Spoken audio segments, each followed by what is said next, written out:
Hello, hello, hello. That should be better. Good evening. Another new day in this chaotic channel, 6 oscillators, where guitars and synthesizers collide. And as you all know, you'll come here for the information and stay for the trend wreck. And boy, did I have a big one for you today. It would be nice if any of you could just check that everything is coming out. Can you hear me, see me, feel me? Papa, can you hear me? You know the drill. Let's take a reality check, shall we? Because otherwise it's not gonna be fun. Well, this is gonna take a minute. Anybody there? Ooh. Okay, that's new. So. Oh, come on.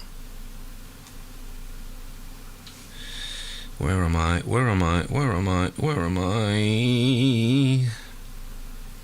I love it. My channel is not on my list of subscriptions. There. There. There. There. We got audio, we got video. We're ramping up. It's all good. I love it. So, back to this little bit of tech. Oh, sorry. Full disclosure. Nothing you're gonna see or hear or suffer in this show ever today has ever been provided by any of the manufacturers. All the gear you see is being purchased by me and or my guests with their own hard-earned money, and it would be nice to get some freebie now and then, just not too much. Oh, we got somebody in the audience. Right, Void, Joe, man. Welcome to 6 oscillators with guitars and synthesizers collide.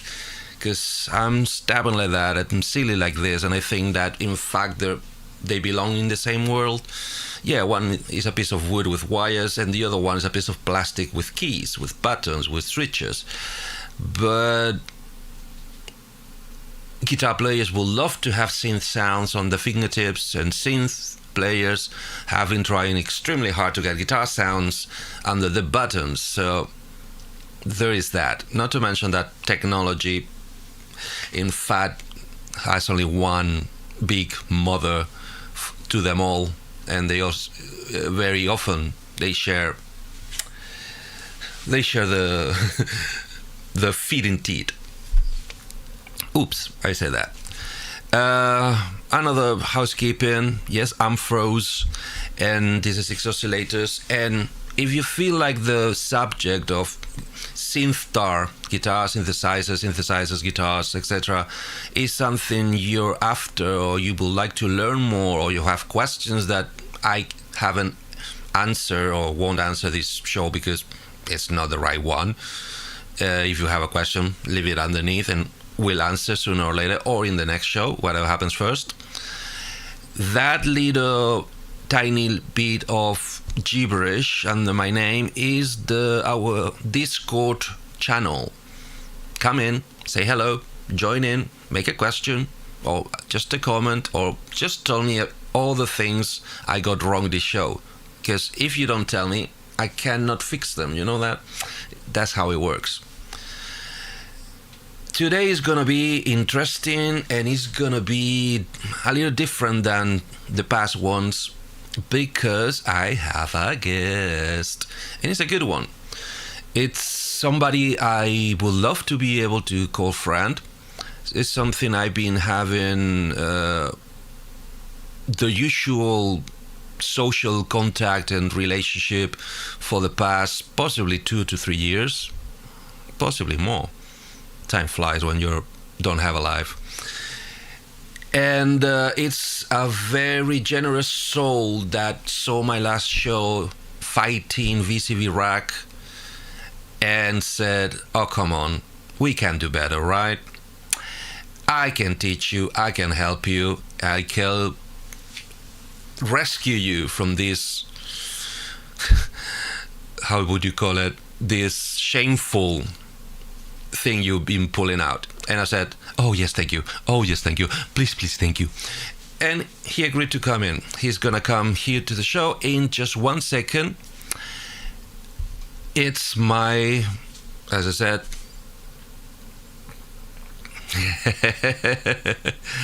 this hell called VCV Rack. Is my friend Paul, also AKA, because it's coming from the USA, AKA Uncle Chrome in the YouTubes, and with no further delay, welcome him, please. There we go, and he's back. How you doing, my friend? I am doing great. Wonderful to be here with you on a snowy snow of this season from Maryland. Oh, you get snow over there. Oh yeah. Here in the continent, in the British Empire, we've been having some. We're having echo. We have an echo. Good. That is your echo or my echo or both? My echo. Huh.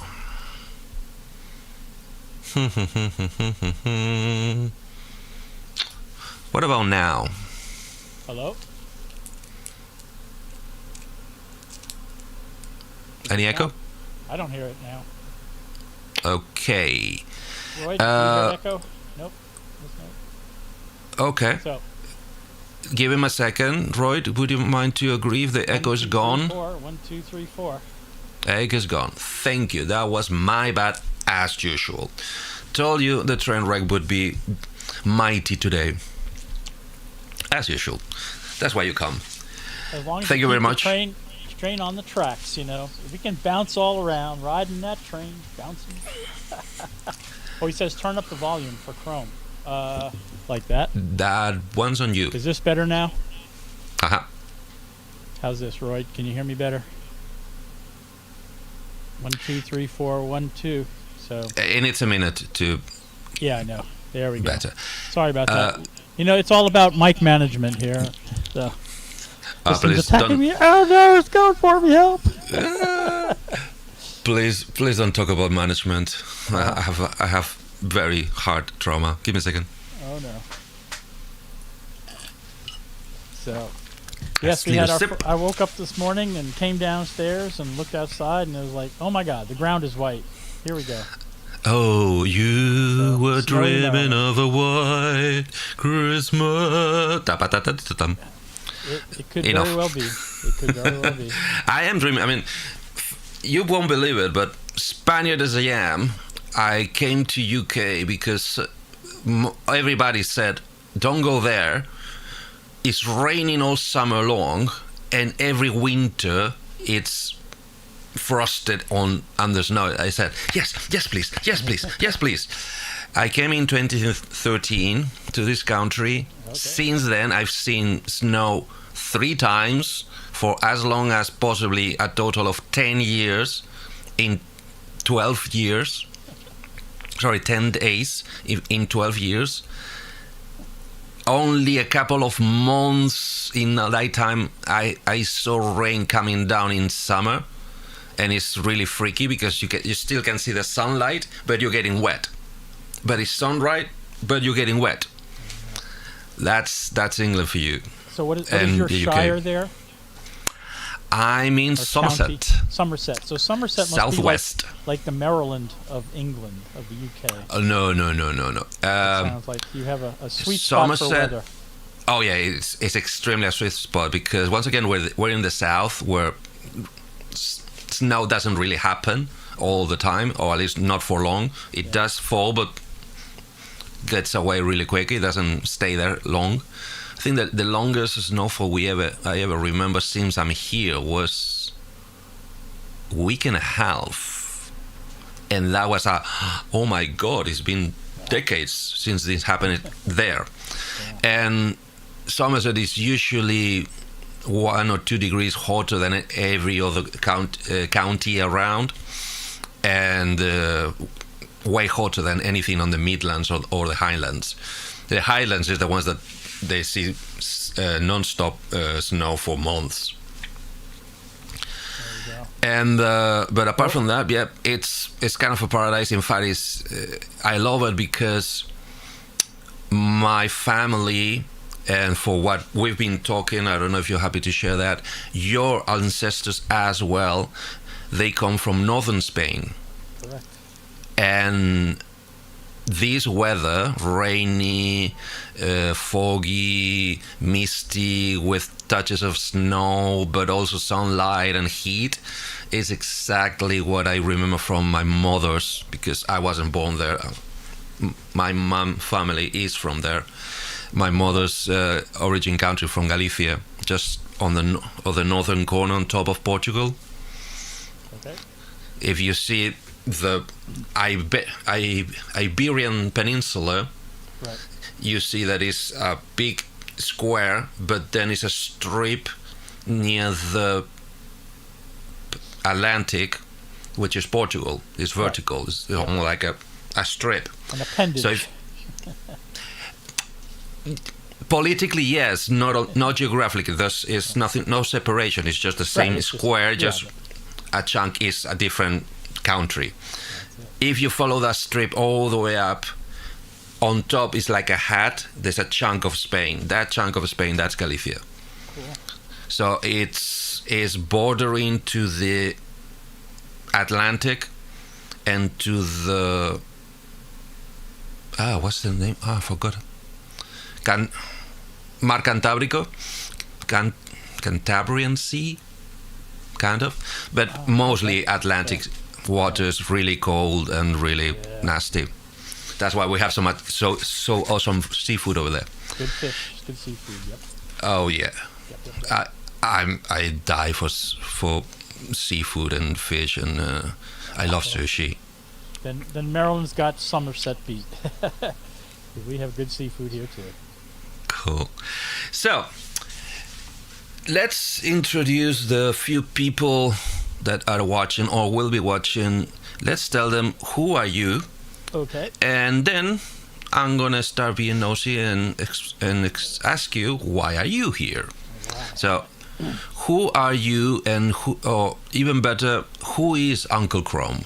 So Uncle Chrome is the musical identity of myself, Paul Artola, a retired technologist, mathematician, and educator.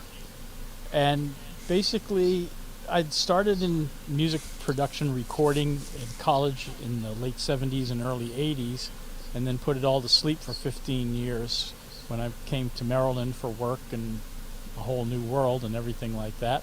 But then in 1999 had an opportunity to get back into music recording and ultimately playing keyboards and synthesizers and joining bands and this and that.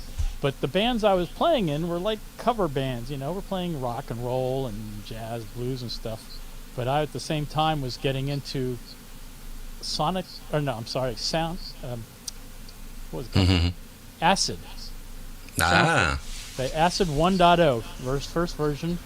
And Mm-hmm. I got that and a bunch of loop libraries and started doing electronic music production with that. And these were the kind of tracks that I would never bring to my band buddies and say, hey, you guys want to try and play this stuff, Because it was, it's not rock and roll kind of instruments and everything. So that I said, okay, that's Uncle Chrome. He gets to handle all that stuff. Mm-hmm. And over the decades, Chrome has bobbled around and fumbled and whatnot, but managed to keep at it. Whereas poor Paul, that sad rock and roll wannabe bar cover band keyboardist, has long since retired. And the rack up behind me there, that's some of my weaponry of the day.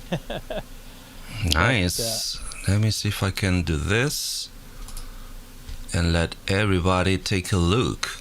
Yeah, so that's a collection of Rolands. At the bottom there is the first professional keyboard. So I get back in '99, and these friends of mine at work have a band, and I end up, getting with them to record some tracks. But then, for various reasons, I end up joining them on keyboard. And I'd never played keyboards in a band, although I'd been playing piano since I was 7 years old, and always had a piano at the house and whatnot. But so the first professional keyboard I buy, I'm going to start playing in a band. What do I get? Researched what I could and found the Roland XP30. So I got that from a local music store, brand new, and then I found a couple of expansion cards to fill the remaining 2 slots, and I was off and running. And that was my standard, not only band keyboard, but I started jamming with people, going on Craigslist, or at work we'd had a bulletin board, and any musicians who'd want to get together and make some noise, I'd show up with my XP30, and we'd play whatever we could, the classic blues in E or whatever. So Nice. great keyboard. And then at some point I supplemented it with the sort of the red stripe keyboard up top is a Nord Electro 73, and that's the Electro 2. So that was the nice. for the organs and electric pianos, there was that one, and then the XP30 handled everything else. Is that the one on the shelf? Yeah, it's up. So there's 3 Rolands, and then the Nord Electro, and then at the top is Native Instruments Complete Control S49. It's a first generation, so as I call it, a boat anchor. But it has some use, but and sadly, and I have decided to not support it anymore, and there we go. Oh, that's no fun. Hey, that's their loss. I'm no longer an NI customer. What can I say? Exactly. It's like, So take it. you piss off a gear slut, you lose a customer for life. What can I say? That's it, Of right? course you do.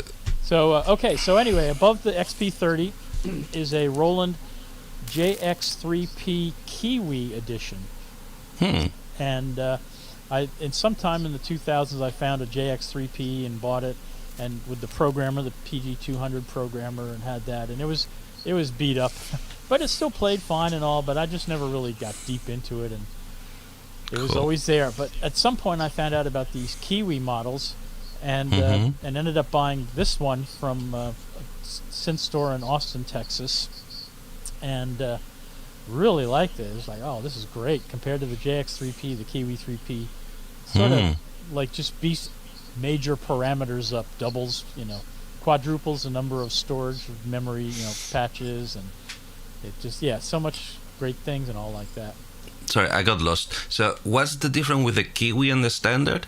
So if you got to go to the Kiwi Tech webpage, but it's like daughter boards that you add in. So for one thing they do is they give you, they take over the PG200, so that's no longer usable.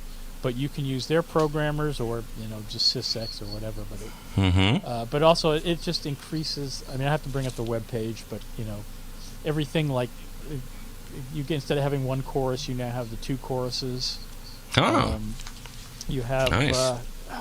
just beefing up of LFOs and oscillators and everything. It's really it's So it's impressive. But an enhancement to the factory one that you have to do from Yep. a third-party module. Yep, that's it. It's a guy Okay. in New Zealand, Murray in New Zealand, Kiwi Tech. Hence the Kiwi. And if you go to his Funny. website and dive deep, it's like, oh my God, he's got basically upgrading, beefing up a whole ton of vintage hardware synths like that, bunch of Roland. So I have the there it is. That's the Kiwi 3P, and above it is a Kiwi 8P. Oh, okay. So that's a JX8P, and that I bought because I bought this Kiwi 3P from Texas, but I already had a stock JX3P with the PG200. So I said, oh, I'll go Kiwi that guy. So I took it up to Three Wave Music in New Jersey, and I was talking to him about making this thing Kiwi instead and trading in the PG200 towards that. But he had this lovely Kiwi 8P there on the shelf, and I was like, oh well, maybe I just trade the whole thing in and come home with a Kiwi 8P. So that's what I did. And then there's one other Just box 1 you second. can't. Okay. Because I don't know. I think, just correct me because I'm sure I'm wrong. The 3XP, as in 3.8 and 3, are they analog digitally controlled? Yes. Or These were DCOs? These were digitally controlled oscillators, analog with DCOs, and the JX3P is arguably the first commercial MIDI synthesizer. Huh. Yeah. So. Circa what time? Do you remember? 83. Oh fuck yeah! Sorry. Yeah. Excuse my English. And we're battling months. Like this one came out at this month, and the next one came whatever, because that's when MIDI was getting released. And Wait, give me a second. I want to try to push this button in my help or in my crash. It did crash because I don't want this. I want this. It doesn't work. Great. Keep talking. Sorry. I tried. So I'm anyway, learning this thing. They keep changing stuff. Those are my pair of Kiwi Rolands, and I also have Kiwi Tech sells a patch editor. So it's like the Roland PG200 or 800s, if you're familiar with them. It's got all the knobs and faders to control the parameters of synthesizers that didn't have those. And but the beauty of the patch editor is it not only controls those synthesizers, it controls a whole list of other, just like a universal hardware controller. So and I have a few, like one in particular are the Matrix 1000s. I have those in the other room, and it can control many parameters of that. So yeah, and that's awesome. So that's that wall of keyboards, and if you want me to rotate the camera, I can show you some of my other ones here. Up to you. Oh sure, I can Feel do it free. real fast. I have there's the venerable 888, the ASM Hydrosynth, and that was a recent purchase, and I love it. I host a monthly jam session, and that or the Novation Peak, or up on the top shelf. I'm sorry, I can't really see them. They're behind the speaker here, but the top shelf. I can't possibly do this. That one over there by the trains is a Studio Logic Sledge 2. Okay. And that's one of my favorite. I say that's my desert island synth, but that's so much fun to play and jam on and everything like that. I see. Then beneath that is a funky Korg Karma. Oh. And I have okay, yet don't say it too loud. Kent is going to take it from your hands. Okay. Come and get it. Yes, please do. It's a synth that I need to do a proper dive in, and I just never have, and so it's like, ugh. Oh, one of these days projects. Yeah. I got many of those. And then beneath the Karma is an Ensoniq Fismo, which was sort of a funky purchase, but I got into the brand Ensoniq with my recording setup in 2001, and so started getting into all things Ensoniq, and especially their digital. And I'll tell you, it's a blast. So.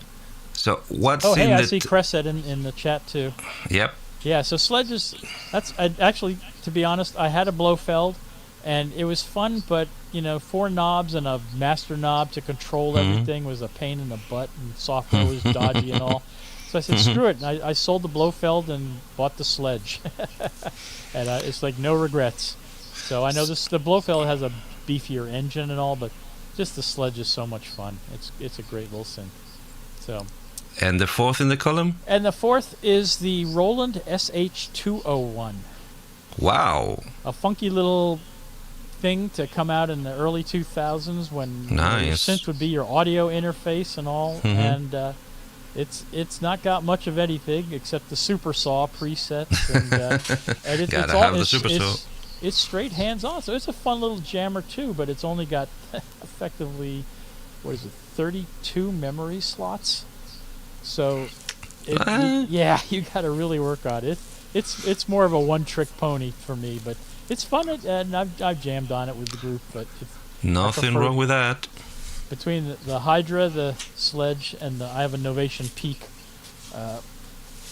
So behind me here, let's get the old fart back. So underneath the guitars are a couple of shells of desktop and controllers and junk cables and whatnot, including my Novation Peak. And you came to 6 oscillators, right? I did, and you see those guitars there.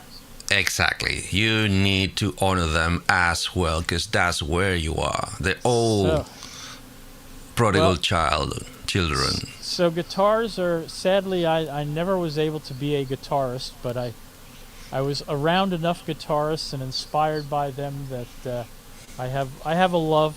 And but at one point I bought my first daughter, a little kid's acoustic guitar.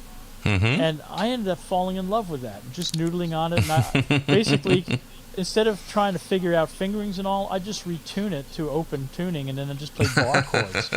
And so it becomes a rhythm instrument, right? It's not a melodic as much as a rhythm instrument. That's exactly the origin of the, I don't know if it's Delta, but country blues.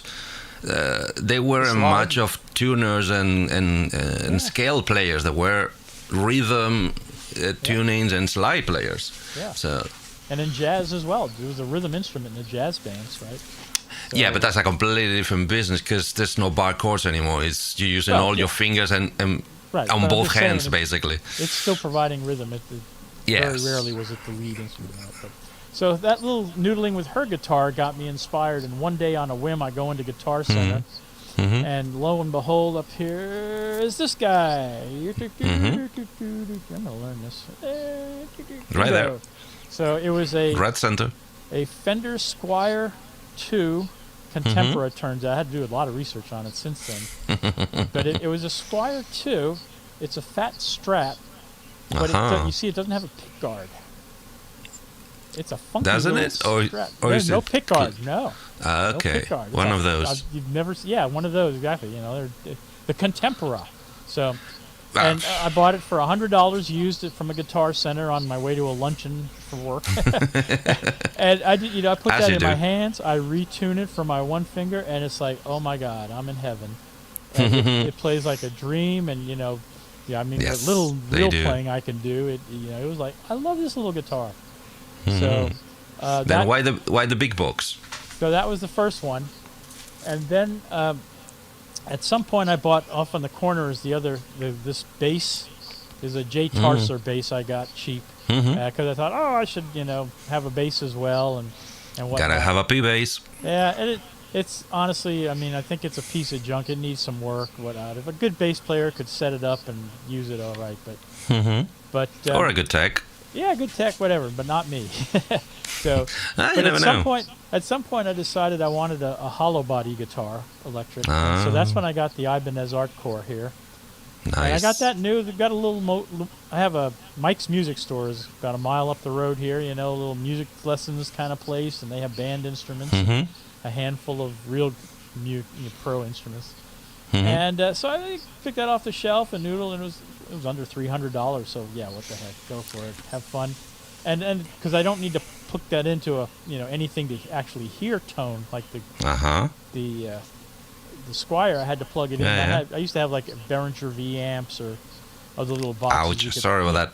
Yeah, but the Artcore, you can just play it, and it's like an acoustic guitar and all. But then I could also plug it in and all. And with that thought in mind, are you loading electric guitar strings or acoustic guitar strings into that one?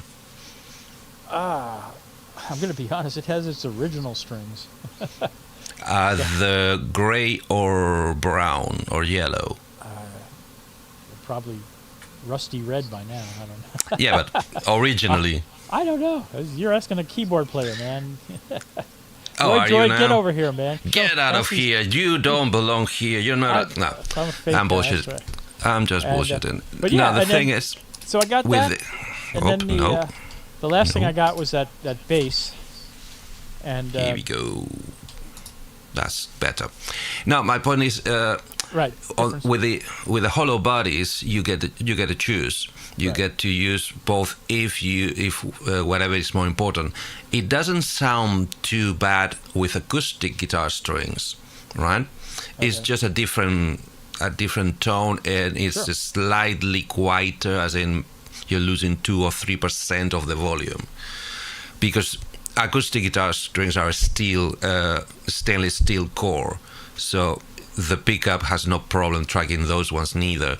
But because of the different stiffness and the different wrapping material, it gives a different taste, a different timbre to it.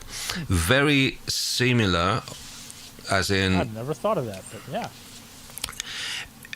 But what you gain is that you get a nicer acoustic sound without plugging it, Oh, because it's actually closer to an acoustic, closer to a Martin sound, instead of kind of plinky planky wiry electric guitar strings. well, now you got me you- wanting to put nylons on it. Those are the ones that are not gonna work too well with the pickups, as in Right. not at all. Not at all. For those, you need a piezo pickup on the bridge, Okay. which can be also Right. Yeah, that makes sense. fitted, but it's not If you really. just- okay, so what if you just sprayed on the end of the nylons like some, little gold paint or something like that? If it sticks, it would work. If it sticks, it would Poorly, but it would work. work. If we pull this off, we eat like kings. I gotcha. Okay. Why? Oh, it's an old Far Side cartoon. Two spiders on the end of a kid's playground slide have built Uh-huh. a web, and one says to the other, "If we pull this off, we eat like kings." So, Because it's so huge. yes, Okay. you get a kid. Two spiders bag a kid. You're going to be eating for a year. Yeah. So, then you got your jazz bass, and I can see a little tiny bit of a uke. There's a ukulele that's one of my kids' ukes. I forget. They can battle it over that one, but just to round out the wall. And Cool. and somewhere in this house is even an old mandolin that belonged to my older brother, and at some point Ooh. ended up in my care and abuse. So that one would definitely need some work, but I should just put it on the wall because it's a pretty little instrument. Careful with that one. It might be worth. I doubt it. How old do you reckon it is?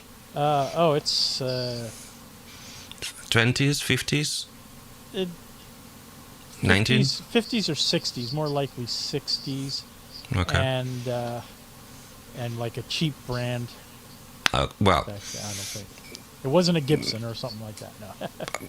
yeah, I get that, but I don't expect they were actually made in Korea mandolins in America in the 50s. I don't think so. It's as Roy Droid Void, that's a mouthful, says, it's probably worth something. Obviously, we're not talking retirement value, but if you need a car repair, it might help. It's whatever we can talk a coked out corporate lawyer into spending on it, right? That's what it's worth. A blues lawyer or a Gotta have jazz that. doctor. I gotta have that. Sorry, it's a jazz lawyer or a blues doctor. A blues doctor.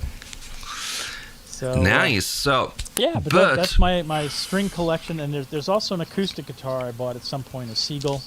That's, those are nice. A little, just they're S6, they're their entry model, but it's got electric but pickups, and it's a The roll all very nice. That was one of Quality, yeah. the big marketing arguments about Seagulls, because although I think they came from a reputable brand from Canada. Well, Jason just wrote is Godin.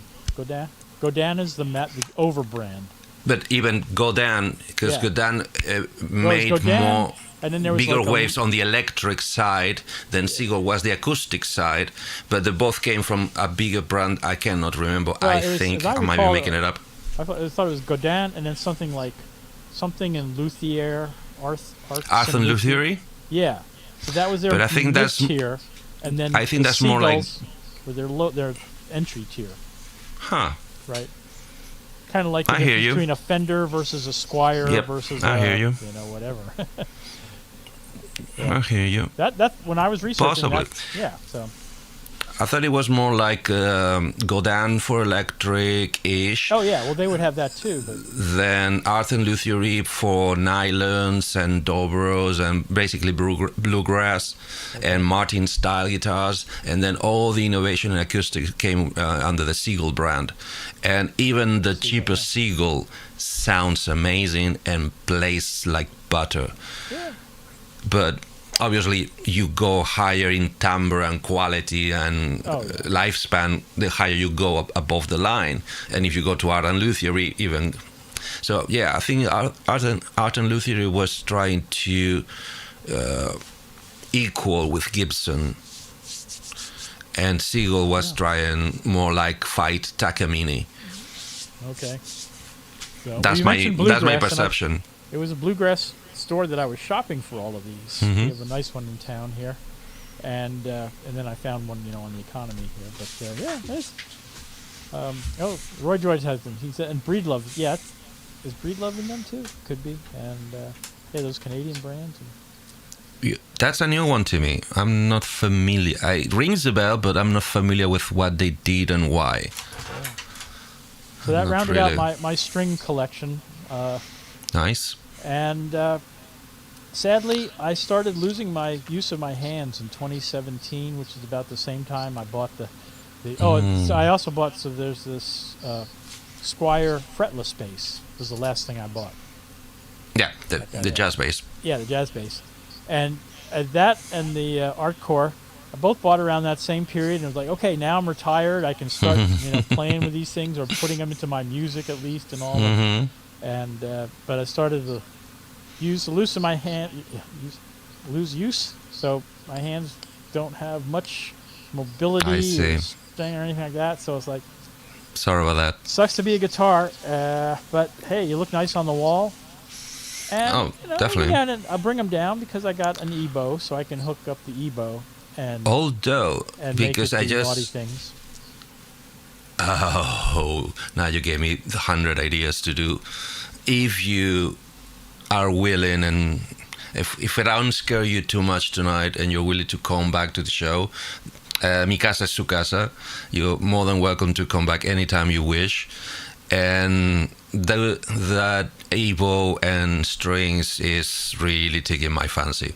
But first joke is, if you bought the Artcore and the jazz bass at the same time, seems like you were crossing your sunburst face. And second, I just got reminded recently that I assume you are aware that the first commercial American-made bass guitar made was the Fender Precision Bass. There were all the manufacturers who tried the instrument or the register, but they didn't manage to make a business or to make money out of it. Fender, because of the bolt-on construction, they managed to pull it out. And Fender, because story tells that Leo Fender had to spend the night winding the first set of round one strings for the first P bass by hand the night before he presented it to the musician who had to put it on stage. Once again, that's black legend. I don't know what's true or what's not. That's what I've been told. But my point is, and in a little tongue-in-cheek reference to your hands, the original design of the P bass was meant to be played. Let me come back. was meant to be played with your thumb, not with your tips. Oh. That's why if you see vintage looking or vintage editions of the P bass, you see that underneath the pickup, so The rest. there is what everybody calls the thumb rest. And I said everybody calls it because it's wrong. It never was meant to be a thumb rest. It was meant to be a grip for your fingertips while you plug the bass with your thumb. Because the purpose of the bass guitar was to have a louder upright bass. Right. The problem with the shorter scale and the electric pickups and the amplifier is that it was really hard to take away the treble. That's why even the original P bass had a tone to take the treble away, but it was still a little too smacky, a little too fast on the attack. So to make it thumpier, you had to thump with your thumb. And that's because of all the extra flesh on the thumb finger is why you get the boom, boom, boom, boom, boom, boom, boom, boom, boom. That's why that bar originally is on the lower corner, as in past the strings, away from you, so you can grip your fingertips from it and do this on the strings, like the composer from the Beach Boys, which the name escaped me right now. Wilson? I think it's Wilson. Can't remember the first name. Brian Wilson. Brian Wilson. Thank you very much. Okay. He used to be the original bass player in the Beach Boys, while he was able to jump on stage, because history tells that he got some mental health issues and and took him away from touring and performing. All his career was playing with his thumb on the Beach Boys, and it's not that. It's funny you mention that. I just watched a documentary on one of the streaming channels, like the history of surf music. Ooh, and that's a nice one. Talking about Leo Fender, they're talking about how Dick Dale would go to Leo Fender's shop and basically have him build them custom amps or whatever. Take it to the man. Are you familiar with Leo Fender's background? Because that's another good anecdote. I'm sure I've heard some. But so the father of the modern electric guitar, therefore surf music, therefore rock and roll, therefore everything came after, wasn't even a musician. He was an electronic repairman. Okay. That's why Fender amplifiers were so good. Yeah. Because that was his actual bag. That's what he was able to do best. And to the point that legend tells that the Marshall tradition, or the hard rock and heavy metal, the first Marshall was Jim Marshall, another non-guitar player, who had a music shop in London, possibly. Not totally sure. I think it was London. But he was able to repair and then try to replicate, because at the time, after the World War II, there was some kind of technological blockage to UK. It was not allowed to import stuff, probably to try to boost the internal market and the internal R&D of the country to come back from the war. So getting Fender amplifiers was either impossible or stupidly expensive. Wasn't that why, like, McCartney played a Rickenbacker or a Hohner? They would play Hohner basses or Rickenbacker. Other guitar, not Gibson. They started with. Funny enough, I think they started with Framus, which that in itself is another story. Then they upgraded to Horner. Then they managed to upgrade to Rickenbacker, and then is when they managed to finally took over the United States and started with the Tellys, the Stratocasters, and the Gibsons, everything under the sun. So Marshall, his first Marshall label amplifier was just trying to replicate with UK-made parts the Fender Basement amplifier. Okay. Yeah. And that was the origin. Because of the change and the tolerances of the British parts, and because the bands needed to be louder, As in, we're talking the times where amplifiers, Sure. guitar amplifiers were not meant to be guitar amplifiers. They were meant to be guitar PA systems Yep. to fool the whole room, and the bigger the room, the better. Sure. The Cavern Club. That might be the worst example of that, because I've been told that A is tiny and B is really reverby, as in very strong, hard stone walls. So the leader's volume goes a very long way. I've never been myself. I want to, but that's what I've heard. So yeah, Marshall was trying to replicate the Fender Bassman and failed, basically. The Tweed Fender Bassman. That's the big difference. Cool. So you've done keys. Failure gave us something better. Yep. Better or worse is just on the eye of the beholder. Beauty is in the eye of the beholder. Definitely. Yep. So you've tried strings, you've done keys, you've done recording. You showed us a little bit of your little toys for both sides. Just a quick question, so I can tick you or stamp approve you. Have you ever had any go or attempt or try to do synthtar? Not myself, but in particular, one guitar guy that I was jamming with and did a little recording with, he would regularly bring his Roland VGs, so I'm not sure what system the number was, but yeah, he would bring his Roland synth setup, and Hold it. I do. My problem is I'm in this channel. I'm trying to educate because the subject is widely unknown or misnumbered or very, very unknown. You said VG system. Roland released the VG line of guitar processors, but the VG system was never meant to be a synthesizer. The GR line was meant to be synthesizers, analog synthesizers originally, that morphed into Romplers. okay, So if he had a VG, yes, he could do. The VG line was designed to morph a standard guitar into any other string instruments, bass guitar, banjo, ukulele, or just change the tuning without having to retune the guitar and do things that changes of tunings that would be not advisable on a hardware device. As in, the problem with the guitar neck is the tension of the strings helps the bow less or more of the neck. Right. So if you make a big change in tuning, it would overbow, making your action higher, or underbow, making your strings fret. So if you want to do really extreme things, that's what those units were kind of aimed for, because it would not change the tension on the strings, just the note coming out, like MIDI transpose. but it wasn't MIDI working.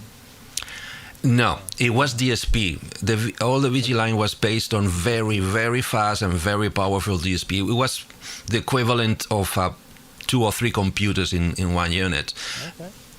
But because they had that type of power, and they could change the timbre from any type of guitar you plugged into, as in electric or electroacoustic, always steel, because the pickup was still magnetic. Because the VG system was built on the 13-pin cable technology of the GK add-on pickups, right? Yep. They managed to make some facsimile of DSP equivalent of an analog synthesizer, but on the same fashion that if you apply heavy compression and heavy fast pedal distortion and some EQ and some filtering to a standard guitar, in a big one of those UFO-looking pedal boards, Yeah. the guitar might end up sounding very close to a synthesizer. This technology went one step farther, and although they never call it like that, you could trace the technology under the VG technology, the technology under the VG systems, all the way to the impulse responses of today, because it was based on the same principle. You capture the sound of an instrument digitally, make it notes on ones, and with that create a profile. Yep. You wrongly could call it an EQ curve that would change the sound of a guitar into the sound of a bass. Yep. So how much would you need? Exactly, very like that, which is also the same technology that Roland was developing for the LA synthesis, D50 and beyond. Is digitally capturing one sound so I can manipulate it afterwards. But once I'm handling that snapshot, digital snapshot, I don't really care if it's a key or if it's a string that is giving me a gate and a pitch that will trigger that profile that sounds like you name it. Yep. So that's, sorry for the long view. So did he have a VG unit or a GR unit? He had a VG. VG, awesome. I definitely remember VG. And it was like a big black thing put on the floor, some pedals. Huge. And, yep, and an expression pedal. Yep. And he would plug it in, and he had a nice guitar collection, so whatever it was, pick the one for that, running that. And he would just come over, and we would jam and have fun. So that was the only thing that I would call guitars and synthesis. None of the guitar guys I'd played with before did anything that I can recall. And when I think back to the day when I was just the recording guy in Florida, the only band that I recall with a keyboard, she didn't have anything like that. So, ancient days. But yeah, and I haven't myself pursued anything like you want to do with either a MIDI guitar. I looked at those at an AES show. I saw one of those MIDI guitars, it was line 6, the Variaxes or something, and it was like, oh man, this is a funky idea. I like that, but I didn't come home with one. Yeah, Kev, please correct me, because the Variax portion of Line 6 development I am aware of was never MIDI. In fact, the purpose was never to trigger synth or never to trigger rumblers or anything MIDI triggerable. The purpose of the Variax line was to, since Line 6 already had the impulse responses to give you amplifiers and stomp boxes, with the same technology, following after the path that Roland already started with the VG units, why don't we change or give you a different guitar from the guitar you're playing? One of the reasons, in my point of view, why the Variax never made it too well, never really took on, is you had to buy their guitar. That's always a no-no on the guitar world. Right. The minute you change the piece of wood and wires I like handling, you're not gonna be my friend. Yeah. That's the biggest opinion of the guitar world. Second, the results were sketchy, as in inferior to what you would get through a GK pickup on the Roland systems. As in, tracking is slightly poorly, the tone was slightly poorly, and you have to buy their guitar, which the first generation was ugly, as in fugly, really. Then they upgraded the system not only to give you guitars, as in you could have the guitar you were buying to sound like a Tele, a Strat, a Les Paul, a Dreadnought, a jazz box, a bass, a mandolin and banjo, but you also could, within the Strat, you could switch to the 3 pickup positions. You would have all 3 tones of a Strat, which is another thing that Roland also implemented in the VG line and the GR line, like 55, but 55 is an animal on its own. That's the pain of my heart. Okay. And then they also try somehow to implement the other big ace that Roland had, which was the retuning system, the transposing the strings without having to tune to change the tension. So they started putting that into the Variaxes, and at the same time, PV licensed the same technology to sell only that. So they were selling guitars that would retune. Right. At the same time that the whole rock and metal scene was going lower tunings and drop tunings and stuff. So you could do that on a flick of a switch instead of having to retune or have several guitars, which is 10 legged cheaper. I think I've seen those systems. It's pretty wild, but they don't work. They don't. The PP-1 was really, really pitiful. It never worked right, and it never sounded right, not even with tons of effects. But I'm not familiar with any of the Variax ever being able to neither trigger MIDI to the outside, neither to be controlled, or I'm not sure if they ever did a foot pedal that would allow you to change the presets in your Variax. As in, if you wanted to make a big jump that would require 2 or 3 flicks of switches and knobs, like in one day and night kind of things. I don't remember they ever think.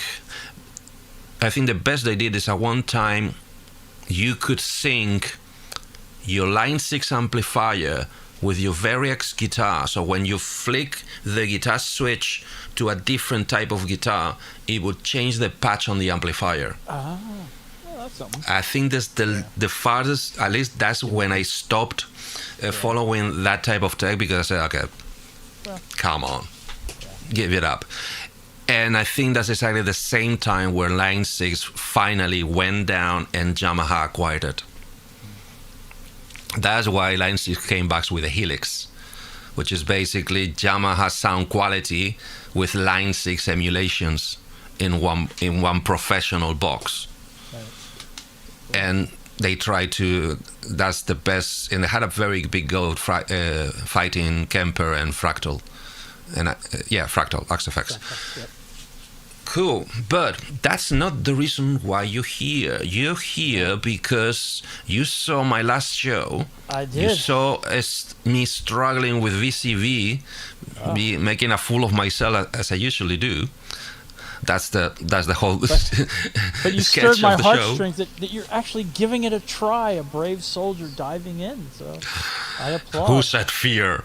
That's I'm that stupid. I'm stupid like that. So, since I've known you, and partially due to the issue you just shared about your hands not being able to perform with your fingers, you've been digging very, very deep and very often into this software piece called VCV Rack. What is your experience? Why VCV?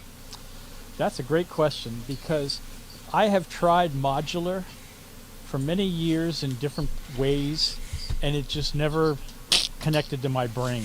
I just I don't get it, and no instinct, no intuition for it. Mm-hmm. So what happened in 2017, I was jamming with these guys regularly, and that's when I started really losing my hands and feeling the effects and everything.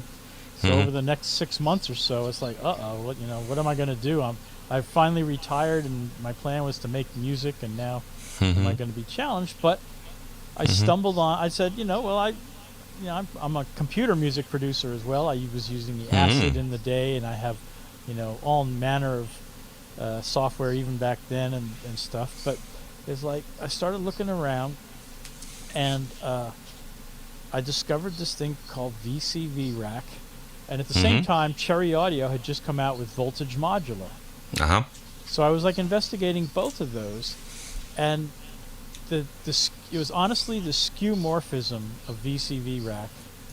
And if I had chosen VM, I'd gone just probably as deeply into it as I am now with VCV Rack. It was pick one and go. It was that skeuomorphism, because something like I had the Nord modulars, in Mm-hmm. the 2000s, and it's like that interface was just horrible with my horrible eyes, and it worked, but it was basically, hey Brett, it Mm-hmm. basically, yeah, you have to really put your brain, you have to know what you're doing to make sounds with that, rather Mm-hmm. than it's just like it didn't hit intuition buttons for me.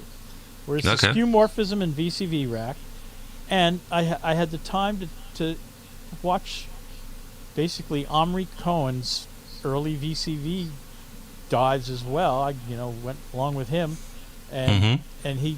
he taught us VCV Rack, but at the same time, he taught us what I call creating music, producing with CV and gate, which is something Which I've is the never done before.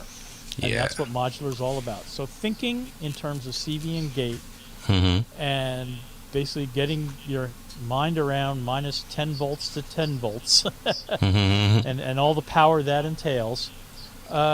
Which is a lot. It is a lot. A lot of voltages in between that. 20 Mm-hmm. volts to range, So Mm-hmm. yeah, that's it. So I just started diving in and building VCV Rack patches. And in the early days, I mean, I was on before version 1 came out. So whatever it was, 062 something or whatever. And Wait, you're telling me that you started on VCB when it was still on beta? not on beta, it was just version 0.62. Oh, So, well, I would call that beta, Okay, well, whatever. wouldn't you? Well, but version 1 was huge. That's like, oh my god, that brought polyphony for one thing.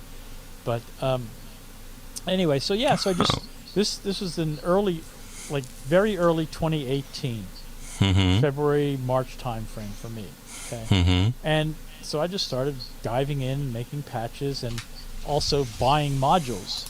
And so people say, "Oh, VCV Rack is free," and I'm like, "Yeah, there's a Yes, lot of it it is. is free, but you can also, and it was a brand new thing. So pretty much anybody come out with commercial modules, I would buy their modules, and they're $20-$30 at a time, nothing horrible.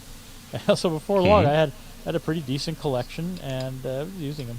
But yeah, so I just took to it, and it's the kind of thing you just keep using it over and over, Mm-hmm.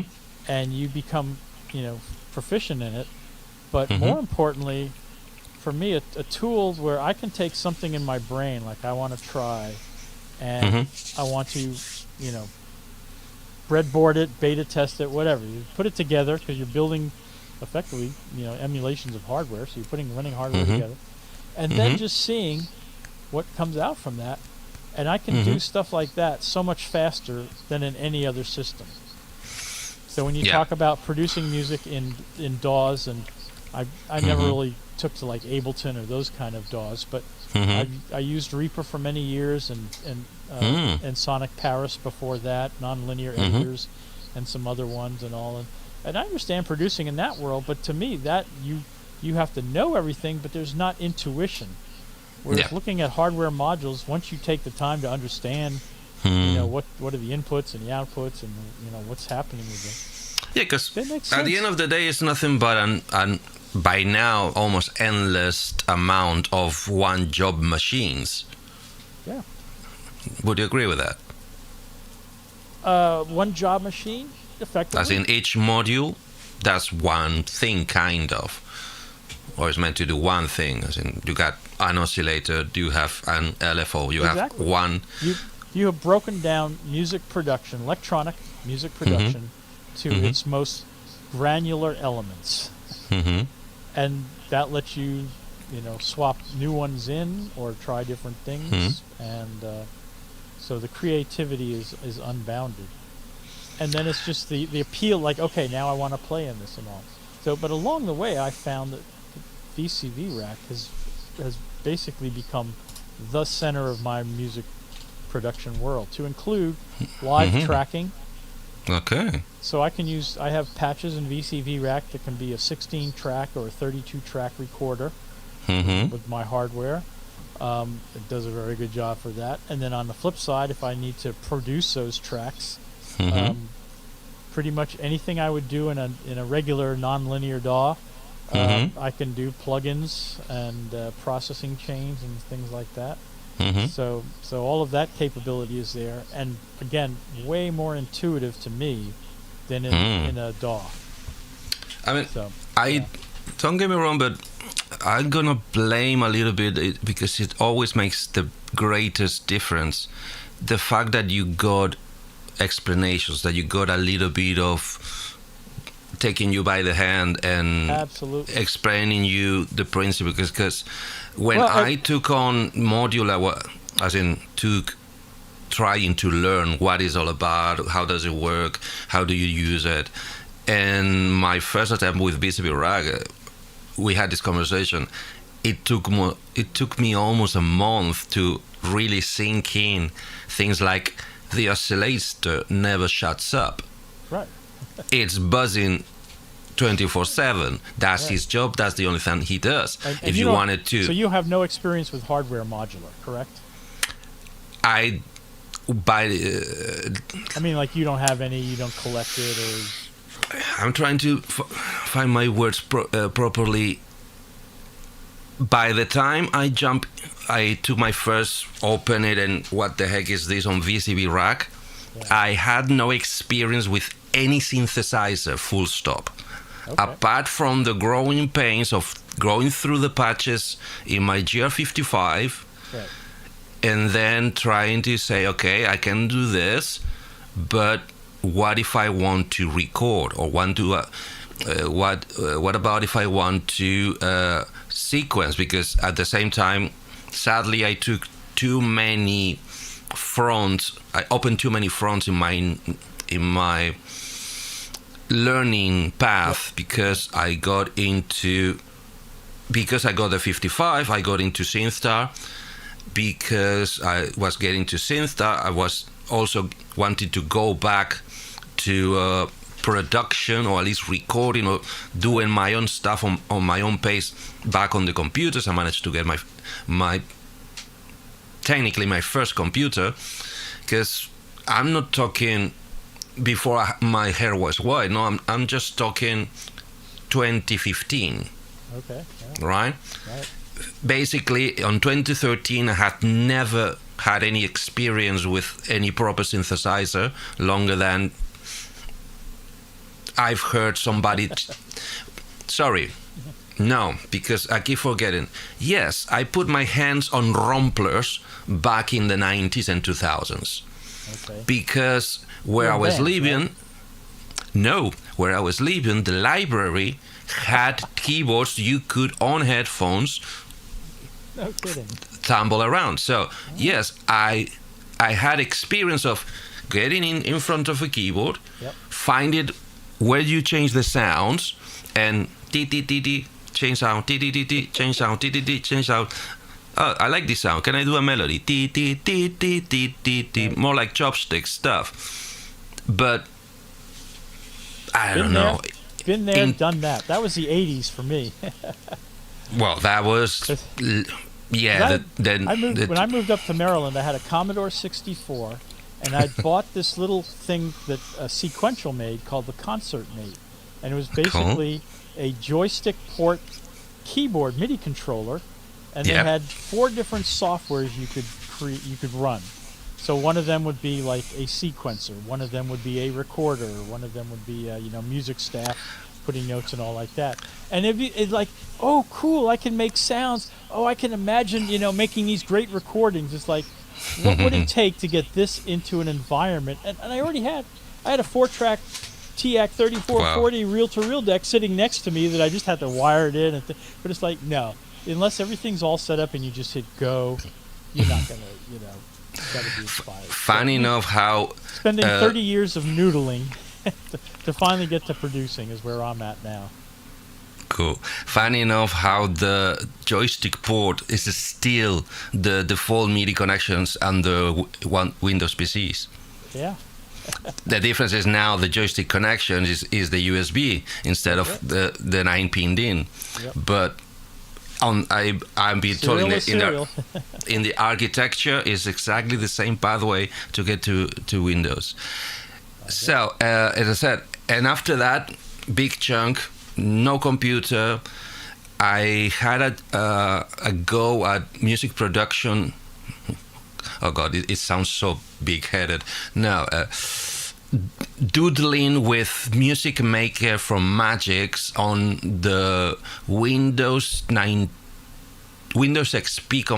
computer that my mom had. Okay. I managed to, those. I don't know if you have it there. You can buy in monthly issues a training course or training tuition, which is basically a book with exercises and lessons, and in this case software you could put in the computer and put the book into practice. That was my first experience. That's why I got that Music Maker from Magix, because it was related somehow with IBM. I don't know why. Then once again, fast forward another possibly 10 years, and I finally got to the 55. Said, oh, great, because I got to work as sound reinforcement workforce, as in putting cables together, speakers, for a very small band, which to me was, wow, this is amazing. I've never seen anything before at the time in front of me. Telly, films, yes, but not in front of me. Basically, a tribute band of Elton John in Spain. Okay. But in a part of Spain, there's basically half England, which is Mallorca, Balearic Islands. Yep. That's where I was living at the time, and that's where I got my job doing that, basically rigging sound systems for small shows in hotels, in hotel lobbies. Okay. And that was my introduction, because that tribute band had as a singer Elton John impersonator. I was told the winner of there was a show where you could impersonate somebody and pretend to be him on telly, and the better you did it, you get the higher scores. Okay. Somewhere before USA's Got Talent or America's Got Talent, or those you can do whatever you want on stage and then we'll score you. In this case was you have to be a singer impersonating somebody famous. That was the parameters. And this guy apparently won one of the editions of the UK version of that show. Okay. So, wow. And trust me. From Spain, there you go. No, coming to Spain, because that's where the market he could find to do his gigs. He was English guy. He was English. He won in UK on UK television, and he got basically hired to perform to English citizens having their holidays in Spain. Sure. Right? Gotcha. And the band was basically drummer, acoustic, bass player, electric, background singer, this person doing the pianos-ish Elton John style, but the guitar player was doing the guitars and the winds and the synths, and the pianos that the impersonator had no time to do while he was becoming Elton John on stage. Right? So filling up the gap. That was my first, oh my God, this technology is real. You can do it. Exists. But obviously I could not afford it, not even by any approach.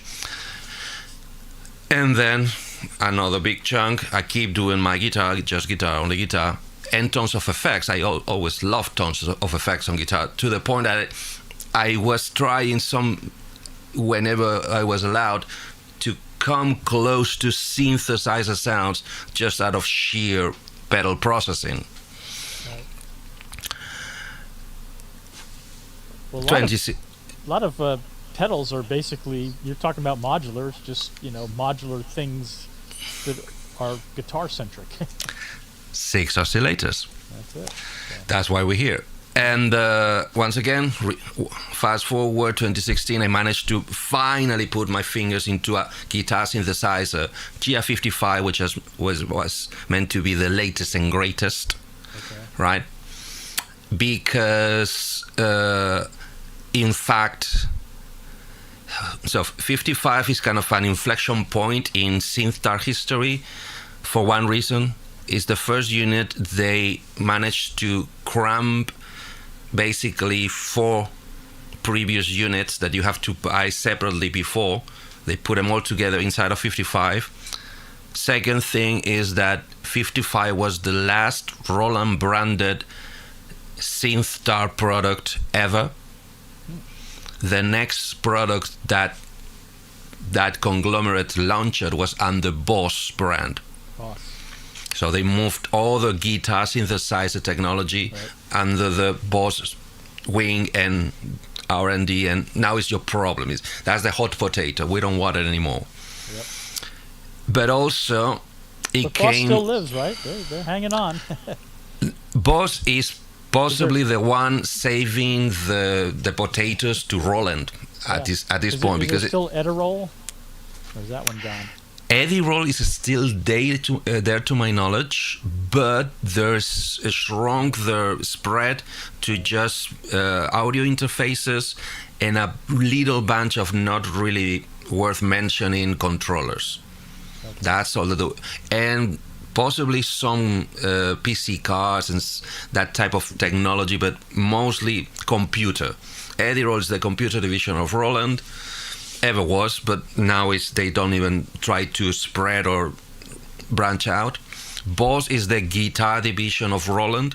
It ever was from its inception. Right. But because guitar players buy more often, they spend less, but they buy more often than synth players. Even less since synthesizers became VSTs inside laptops. That's one of the things, one of the big stabbing knives in the heart of Roland. It's like, yes, we can't sell $3,000 or $5,000 or $7,000 synthesizers hardware because few people want to buy them, or they already have something that does the same sounds, or they can have a replica in their laptop for a fraction of the cost. So that's why even Yamaha, the synth market nowadays, I've been told, is not even a 5% of the full company income. Oh, for Yamaha? For Yamaha, Core could be a little higher, but Roland is also at 10-ish. Yeah. That's what I've been told. Yamaha probably sells more student band instruments than synthesizers, dollar-wise. Yeah, I've seen what you Americans have done with marching band Yamaha things, and it's bravo, mate. Really bravo. We have nothing similar in Spain. Can I point out that yes, if you get a classic Olds Ambassador cornet, these were the student instruments of the 50s and 60s and 70s, whatever. You can get them cheap. You can put a Yamaha Shepherd's Crook bell, and it fits perfectly. So I have one of these Yamaha Olds cornets with a Shepherd's Crook bell, and that lets you play British brass band. So, what's the difference? Oh, so a Shepherd's Crook, when it comes to British brass band and American brass band. Well, British brass bands are going to have cornets, no trumpets. And you're probably going to be playing a cornet with a Shepherd's Crook bell. Okay. Because why not? It's your thing. What can I say? It's your thing. It's like being a band that only plays with Flying V guitars. That's your thing. So Shepherd's Crook bells and British bands. Yep. But so Yamaha. That's my point. Yamaha is crazy big in other musical things. Yes. We think. Pianos. Wow. Well, yeah, of course. Then that stuff too. But yeah, so synthesizers, and are they even in the recording space in any significant way anymore? Yes. They tried to have. Yes, they are. They had touring consoles and stuff like that. But they're not it's all sorts. It's horses for courses. I mean, I can testify. Few months ago, as in this summer 2025, I was involved assisting or helping or handling a friend's recording of a song she wrote, and because she needed some kind of guidance to get all the thoughts together and get some kind of structure, because she had time already hired on a studio to go and record it, and she was running out of time, so she could need some assistance, and that's what I did. Just put in her thoughts in order. That's all I did. And I went with her to the studio to try to bridge the technical lingo between the artist, her, and the recording technician. I was expecting it would be just that, a recording technician. I just set everything up and press record. What I ended up finding is that what she actually hired was a production session. So what I found was a computer producer. Yeah. So he did very little of choosing microphones or miking proper stuff or actually sound shaping, but a lot of drum machine programming, double tracking, multi-tracking, panning, chopping, effecting, pasting, copying, making basically the whole production of the song out of the lyrics and vocal things she had already figured out. And by the end of the session, very happily, I saw that he stood up, went to the wall, took a I can't remember which one exactly, some sort of Casio tone, just to take it, plug it, and make a flute-ish synthy touch here and there to boost the melody. Yeah. So, yes, hardware is there for, I just want this to have it done this one job, and I want it now. I don't want to program, I don't want to browse presets, I don't want to, no. This box does this job. Plug it in, press record, done. So that is the place of hardware nowadays. And with the same ethos, tons of touring bands, I'm being told, I haven't seen many of them myself, because I don't really have a live, but hey, that's a different business. They take synthesizers with the same target. In the recording, the producer or the one in the band who did the production recordings, everything in the computer, the DAW handling kind of, sure, added this synth line on 3 or 7 songs of the 20 songs we're touring. What are we gonna do? Controller, laptop, DI box, it doesn't work, it's Putin, no.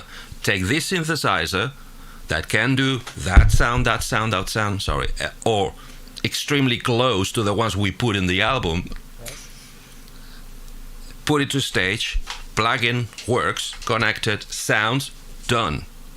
Quick, easy, and small. So hardware has a place, and I assume that's why people like Korg, ASM they're also much obsessed with 25s and 61 keys, as in 61 is already a stretch, because they don't expect 50% of their customers to actually use 2 hands on it. It's just they want the minimoog, the lead line or the melody line, or if it's actually polyphonic, the 3 pads in a loop, if you could sequence, or the sequence that you bring from home. But they're bringing hardware because software, we all know, is a freaking pain in the ass. Like you and I had this evening trying to get this on the route. But going back to you've done tons of exercises with VCV Rack. You've spent by now 3 years on it? I started in early 2018, so we're talking almost 8 years. 8 years, so yeah, coming up on I don't know if you agree. I'm gonna call you a professional of VCV Rack. I say that I work at a professional level, but I'm a pure amateur. And here's the thing: when people say, "Oh, you should do this for money or whatever," what I say is, music is a wonderful hobby and a lousy profession. Thank you. No interest in monetizing or whatever. Even now that you can barely get paid for anything you do in music. Yeah. So, Let's not even get there. Oh, hello, Tracy J. and yeah, so basically, but I try and work at a professional level as much as I can, and And I can testify if you do. I've seen you work. Wow. I wish I had the control and the knowledge about that. And just to give a little breather, because we've been blabbing for a long time now, what about if we show the people watching this YouTube thing one of your works that you very gracefully wanted to share with me and with everybody else? is this the This better one could be found in your YouTube channel, Uncle Chrome, right?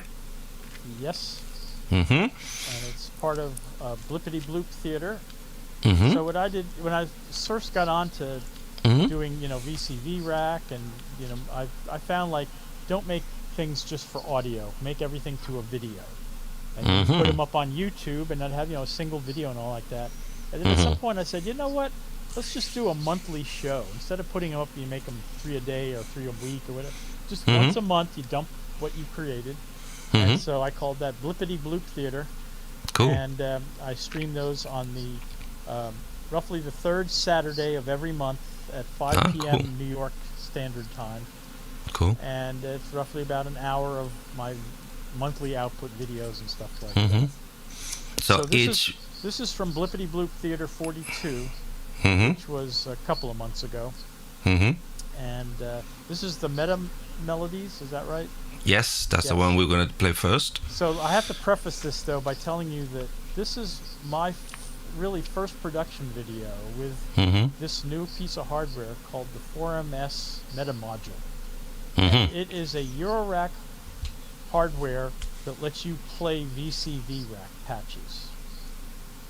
You have and there's a subset of VCV library is runnable. They have to be able to be run Specific modules. Okay. Yeah. So instead of having like That's okay. 3,800 modules, you only have 1,600 modules to choose from. It's still a ridiculous Only. collection. Yeah.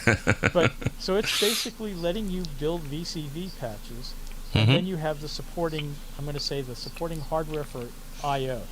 So and I have my box has the expander module. So I have 16 channels of output I/O and 14 channels of input. And they can be either CV or audio, depending on how you define them. Ah, okay. So you can have signals flowing in and out of this box. Okay. So, would you say that is mostly? Did you say 16 in and out or 8 in and out? So it's 14 in, 16 out. So it's like an audio interface with those many outputs, but they're all, wait for it, DC coupled, so they could double as CV sources. Exactly.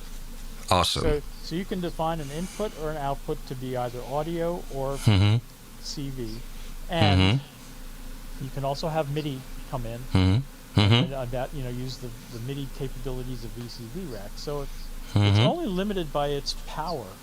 However, and by power you mean like voltage? No, it's CPU. CPU Okay. power, right? Okay. So it's very, in the casing, it's only got so much processor capability and so much RAM and everything, and it's good, but we're sluts, so we want more. That's all. We just want more. Whatever you got, we want more. So anyway, in this case I built, put together. This is my first venture into Eurorack. I also added the one hardware module that I always said, look, if I'm going to get into Eurorack, it's because I want to get this module and start playing with it. And that is the Awesome Engineering Morpheus filter. A filter? It's a filter. So That's it. Well, it's the kind of it's a filter that you can't get anywhere else. So that's the problem. I'm just teasing because after you said something 80 something 100 modules, suddenly your excuse to go hardware is a filter. Yes, it's the most important part of a synthesizer, but it's just one. but it's the one filter that just like the only way to get that filter is in this box. You can't. I mean, I've got it sort of in software in VCV. Somebody came out with a module that works the same, but it's not the official. And I've also got the filters, the Rossum Morpheus, so it's in his from the 90s. The Emu Morpheus and Emu Ultra Proteus had the Z-plane filters. So I have an Ultra Proteus here, and I can sort of get to the Z-planes, but it's only within the context of the Ultra Proteus. So I can't I can't extract the filter parts of the Ultra Proteus to have access to that. So you gotta have. So you're going to see them both at work. So what I have is this meta module playing, sounds, but it's also sending out modulation to the filter. And one of the things that the Morpheus filter has is crazy. It can sequence the filter. Ooh. So you can change the, have it go through all the different models, and it has 288 cubes models in it. Yeah, I was a little too fast on calling it just a filter. I see that. It is just a filter. It's not an oscillator. It's Come not on. an LFO. It's nothing. It's a shitty VCA. No.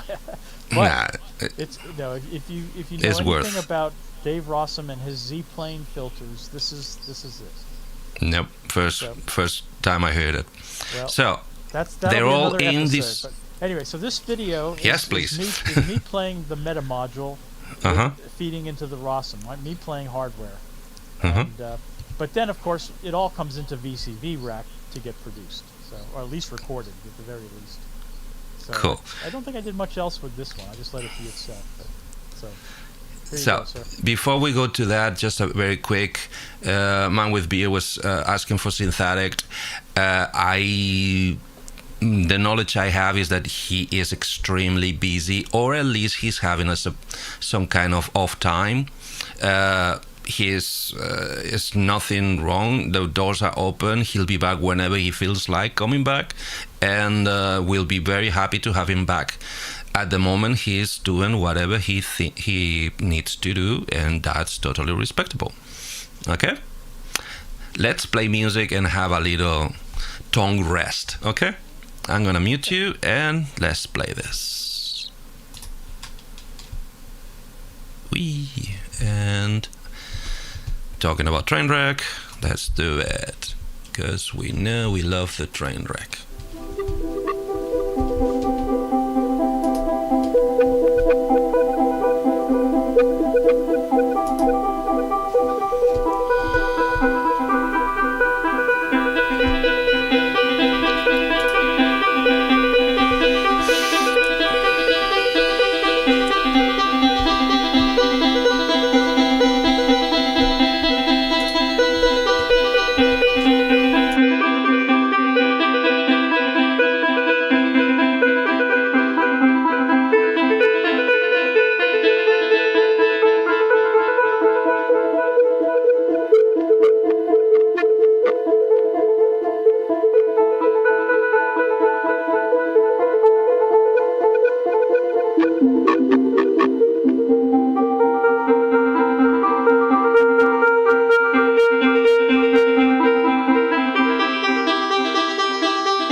that's the problem when you have too many buttons to press.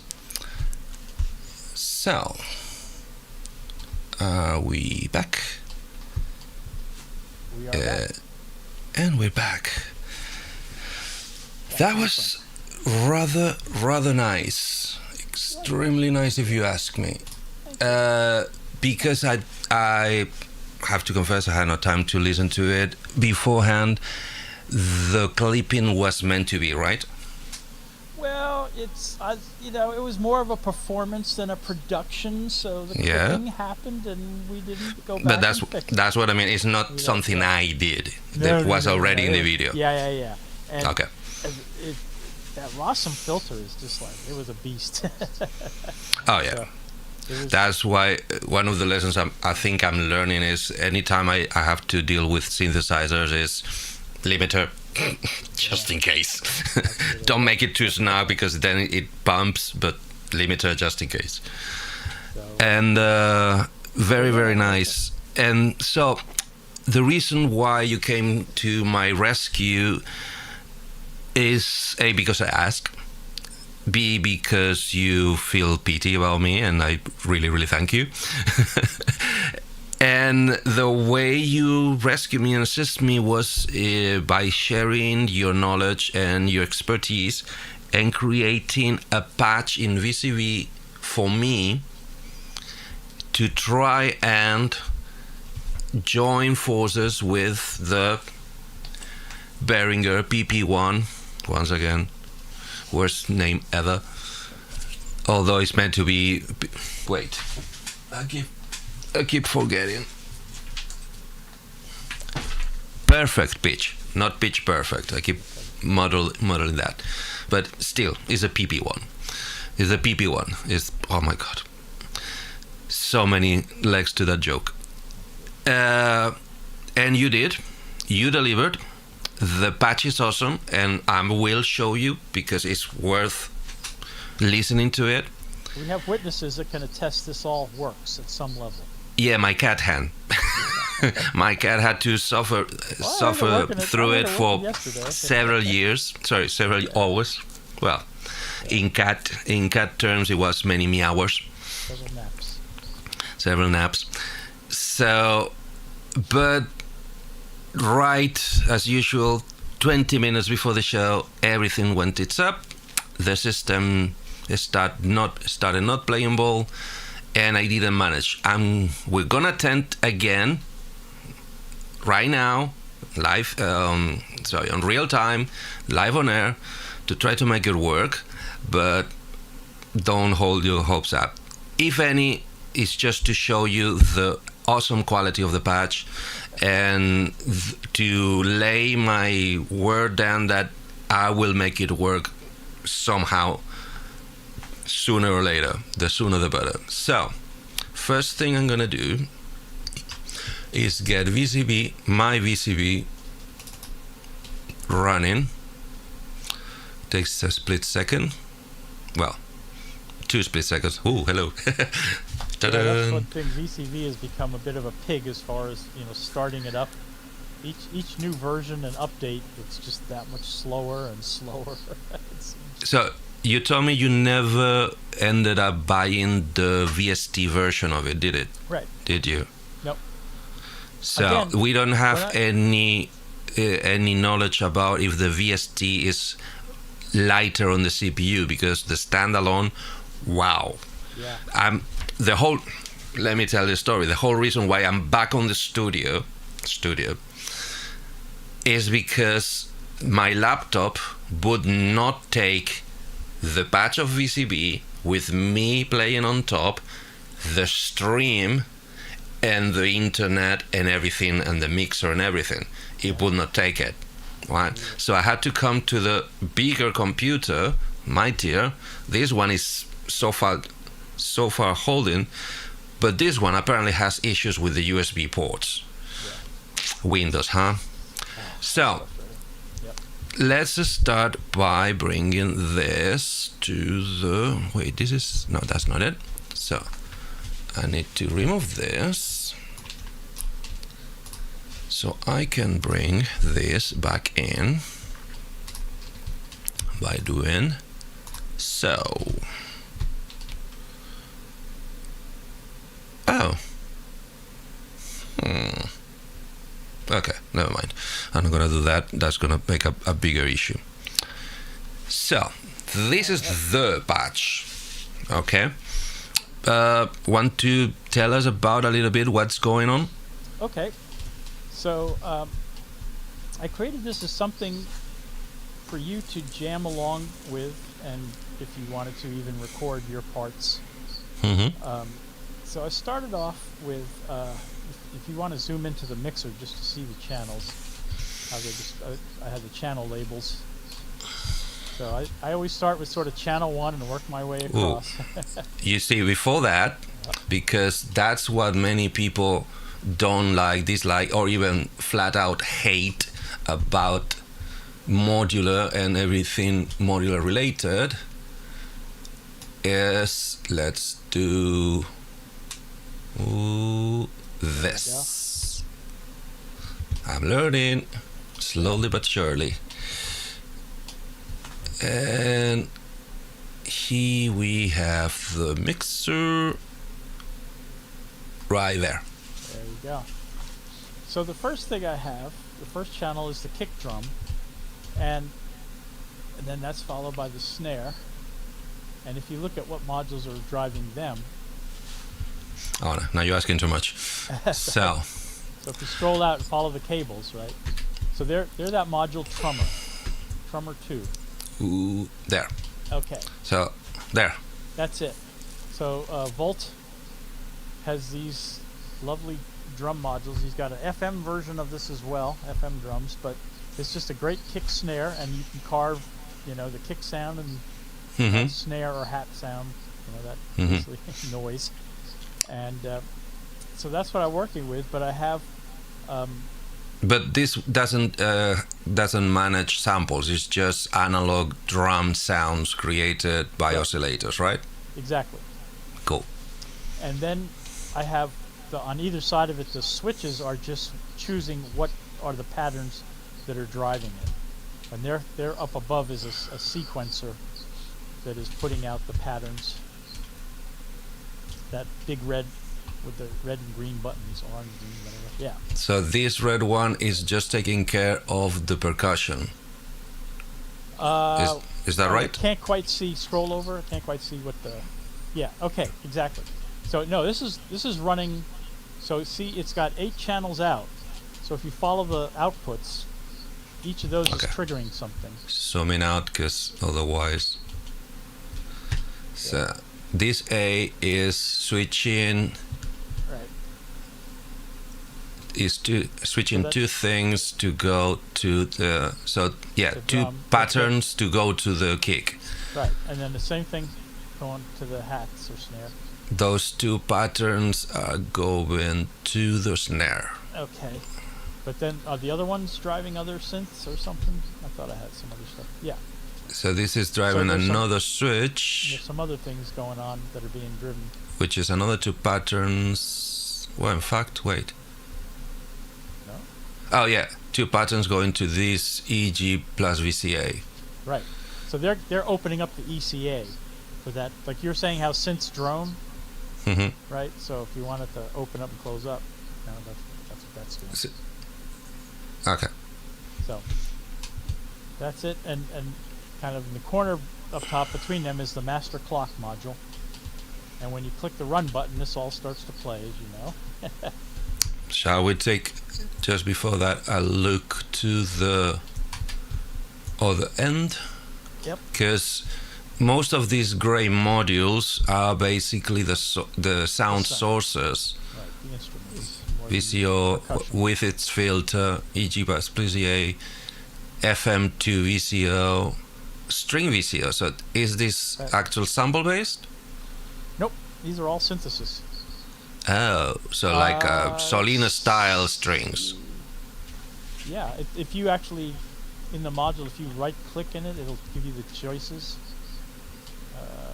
Which part? Right there? Maybe in the window itself. No. Oh, I'm sorry. No, in the presets. So Presets. yeah. See if you click on that, I think. Right click.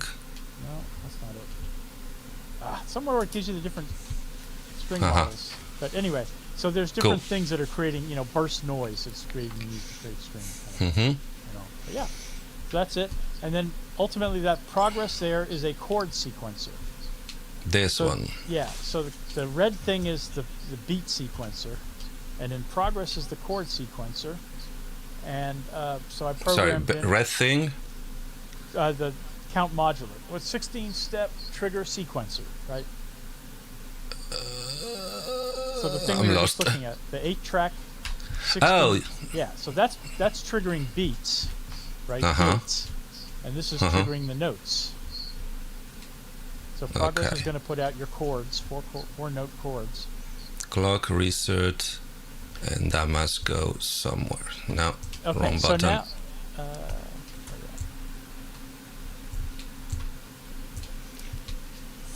Yes, I'm listening.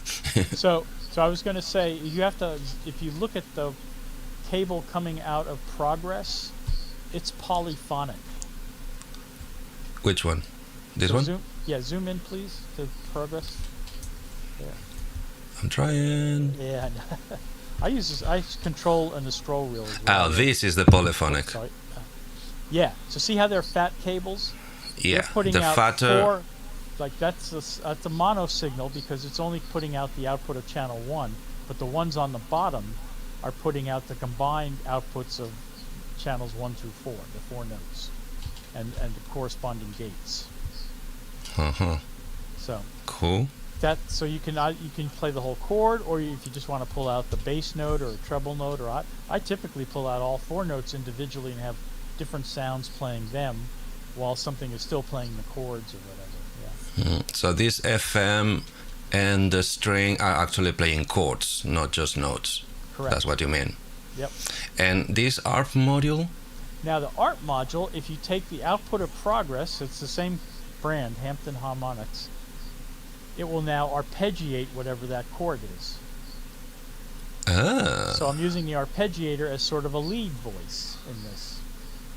Okay? And then just to make it interesting, I threw the gating for the voice into a Bernoulli gate. So that's the audible module, the mutable switch branches, I think it's called. Okay. And basically that just, instead of putting a beat out every time it puts out, sometimes it doesn't. Oh, some randomness. Exactly, randomness. Cool. And there's some modulators going on as well. And that's the thing about VCV Rack, it's so easy. So here, you now looked at, all of those 6-7 channels, whatever it is we've created. If I look at that one lead voice, is being run by Platts, is the mutable oscillator. So that oscillator has got some things that are worth modulating. So I throw in a modulator on them, and I have simple modulators that I'm picking from, but basically a standard little LFO can put out sines or triangles or ramps or whatever like that. Yeah, you see, that's the type of module that makes me the deer on the headlights face. And that's where the sort of watching Omri talk about how to produce. And what you say to yourself is, here's the thought process. I like this sound on Platts. But if I twiddle this knob this way and that way a little bit, I like what that's doing. So what creates that twiddle effect? And that's modulation. A little modulation. So I bring up a unit that I know does that kind of modulation, plug it in, and there you go. That's it. Which would be what? This, for instance? Because this looks like an... It should be the Bog Audio LFO module, I think, is what I saw there. So it's a multi-wave shape LFO. That's it. Cool. And it has sort of 2 speed modes, regular mode or slow mode, so you can really you can't get like super slow, but you can bring the LFOs down, or if you want something, almost in the audio rate. Cool. You've got that as well. But that's a quick and easy little LFO module, and I slap that in a lot of times. It's easier to throw that on, and then you can play with the attenuverter part of it to just dial it in. let me show what I was pointing at. Sorry, this area and these Yeah. connections. So if you just zoom into that little module there, you'll see. Wrong key. Come on, I can do it. There. Yeah. So yeah, this is modulating something. The timbre, I think. The timbre, and no, this is. yeah, it looks like it's leading to the timbre, and so you have that Yep. little. So under timbre is that attenuverter itself. So the module itself lets you define how much How much of it modulation you get it? want. But you can also do it inside the LFO itself. So And this is named Morph. no, morph is a different thing. So Now this yellow cable out of this right. So that's looks like another. okay. So that's walk, right? Uh-huh. So walk is not. It's not an LFO in the sense of a continuous wave. Uh-huh. It's Brownian motion. So think of it as like a drunken ant. A drunken ant wandering around, and it's putting out CV values, but it has no repetition and you can make it like move really fast or move really slow and put out new values, the range kind of thing. So Would it be fair?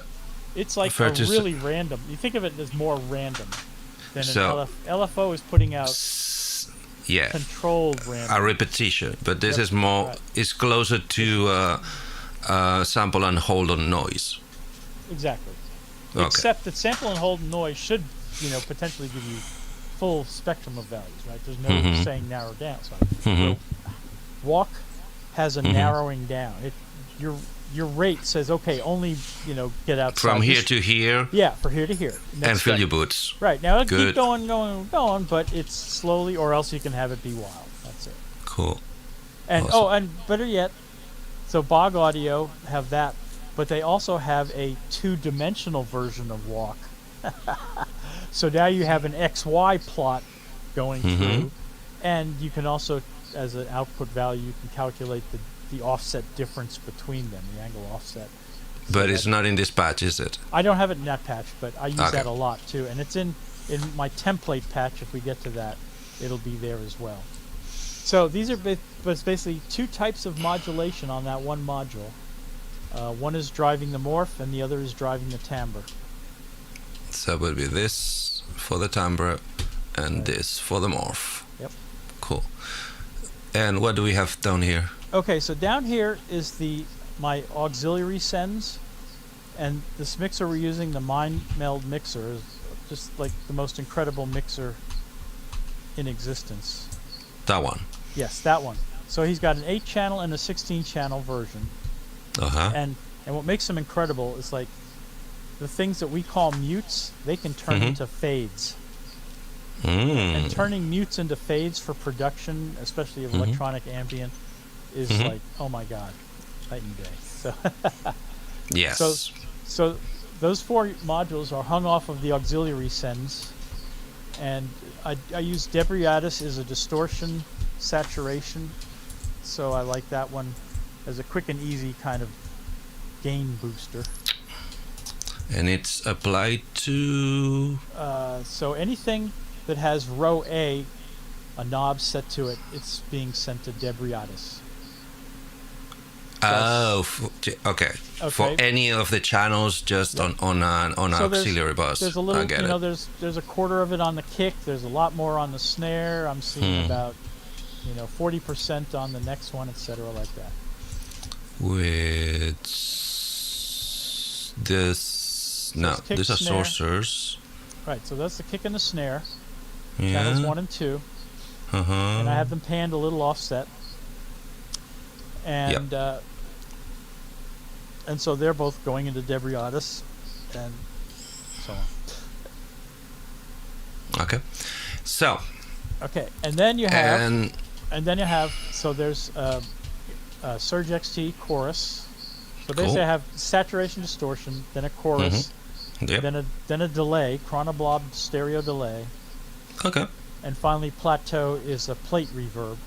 And, oh wow. It's an excellent emulation of the algorithms from Ensoniq's DSP days. So if you have something like the Nice. Ensoniq Fismo and its effects and their plate, a guy named DeToro's plates algorithms. This is Okay. effectively that algorithm. That's it. And And now this is I like mid-side. I'm sorry. The kind of okay. music I make just wants to be mid-side. So this is Mhm. the bass master module, and basically it does mid-side splitting. It's the final thing in this chain, and I set a point typically around 160 hertz is where I find is a good split point, and I send the highs, the trebles, to like 150% wide, and I take the bass and I drop it down to 0. So the bass, anything below 160 should be coming out the center, and everything else should be spread wide. Which is these two cuts, high and low, with width and gain. Yep. And Is this- sometimes I'll cut the highs back 3 dB, and then the last knob is the overall master volume, and I have that pulled down a little bit too. Okay. That's what's Let's going on. try to do this. I just check that those panning and stereo mid-side stuff you mentioned should come through. If it doesn't, people in the audience, please let us know, because then I have to press different buttons. Stereo. And I need to get this because it might get loud.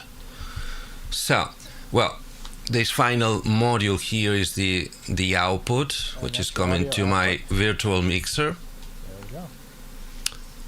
Let's shrink this a little bit so we see all of it interacting. One of the good things of VCV Rack and some other virtual modulars is if you look at the patch points, obviously you only can see the connection, as in the virtual cable connecting the sockets. And in this setting, only if I hover over them, but you still can see the socket, and some of them light up. They're gonna go in and out. That's the activity, either CV activity or audio activity going through those sockets. If they're connected, they should change together at unison. So let's give this a try. I'm checking I got everything connected, because last time I didn't check.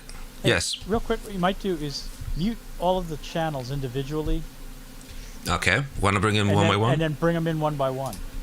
Because then Cool. if there's anything you want to twiddle in their individual sound, you can see how that's affected. This mix right now, it's my mix. Is the one it suit me best when this Okay. Yep. business was working, but I'm very happy to be wrong and move it again and change it. Okay. Yes, this patch is going through some audio processing. Okay, just to try to blunt a little bit the edges and not let it get out of control. So, as I said, trend rec, here we go. What we do is to go to clocked, right? Yep. Tick on run, and that should do it. And you gotta So at the turn that- moment you can see sockets lighting up and turn it off, and you see things moving and sequencers. So let's start with our beloved kick drum. And also, just so that the lighting up of the signals and all like that, it's obviously green is going to be a positive value and red is a negative value. Yeah, that's very important. So that's our kick drum. Although, sorry, that's the kick drum. Of It had some extra help in there. course. Now this is gonna be our snare.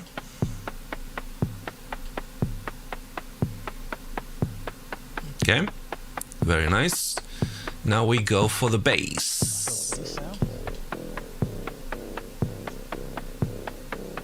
And so the bass sound, I think, should be picking off that one from the progress, the one that's coming out of channel 1 versus the poly output. Sorry, I missed that. So the outputs from progress, the chord sequencer, There's Okay. one thing feeding just from output of channel 1. No, the other sequence. Progress. The black one. Oh, sorry. Looking for it. Oh, here. Yeah. So see how one thing is feeding out from channel 1 and everything else is feeding out from poly. Yeah. So that's feeding the surge module, the base, but everything else is getting fed chords. And we're gonna get into the chords by doing the organ.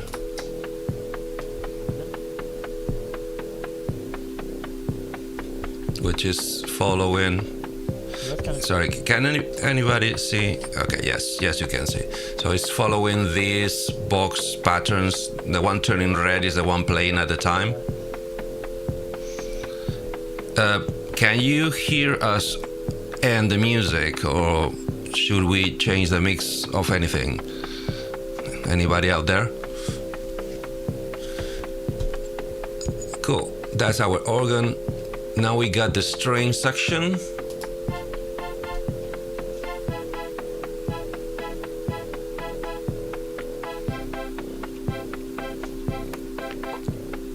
Very nice. And lastly, the what you call the lead, which is, I understand, the job that ARP is doing, basically, right? right. So when there's not Eddie and his guitar, you can let this ARP go. Yeah. No, both times. It never stopped me. Nothing stops me. Sounds all right. It's in stereo. Awesome. Yay! I wish I had a ovation sample.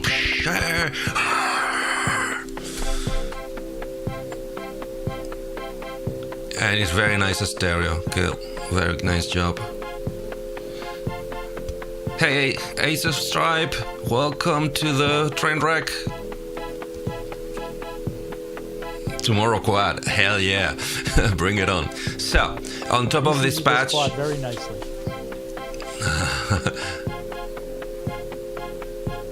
So you also have return 1, which I understand is the saturation. Here we go, getting gritty.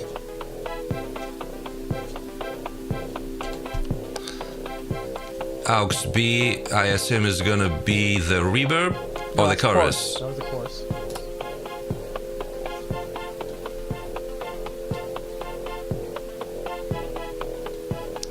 Then we go.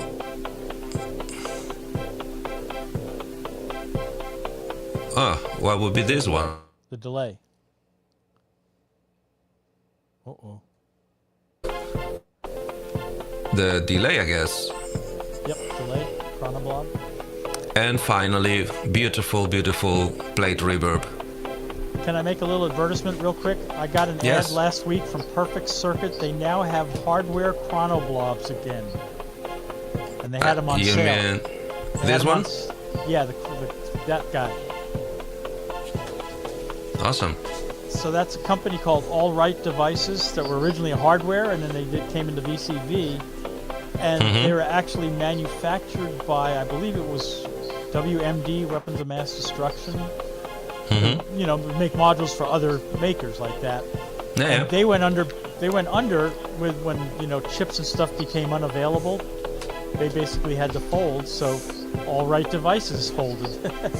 But they're back now. I just saw that. So Because that's one of the, to me, awesome things about VCV is not only that the platform, the original platform, it's free to start up and the biggest amount of modules are free to use, but many hardware manufacturers agreed to jump in and to make digital versions of their own hardware modules. Is that right?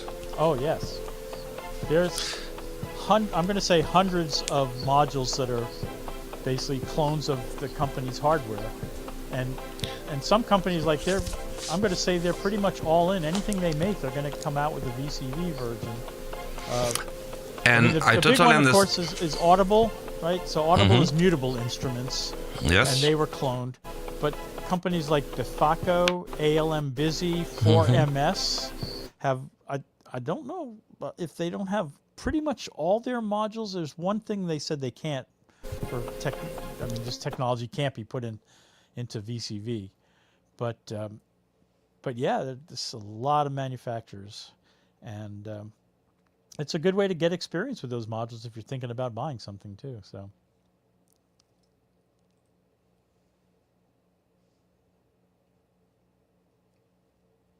Have we lost you?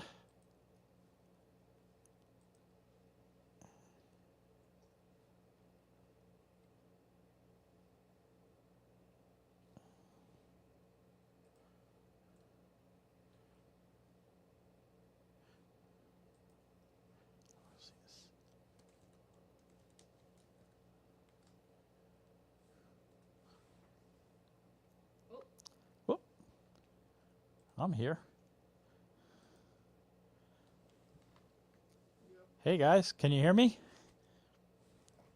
Am I still out there in the world? Hello? Hello? Oh, apparently. It's just you now. All right, now that we got rid of Eddie, who's ready to party?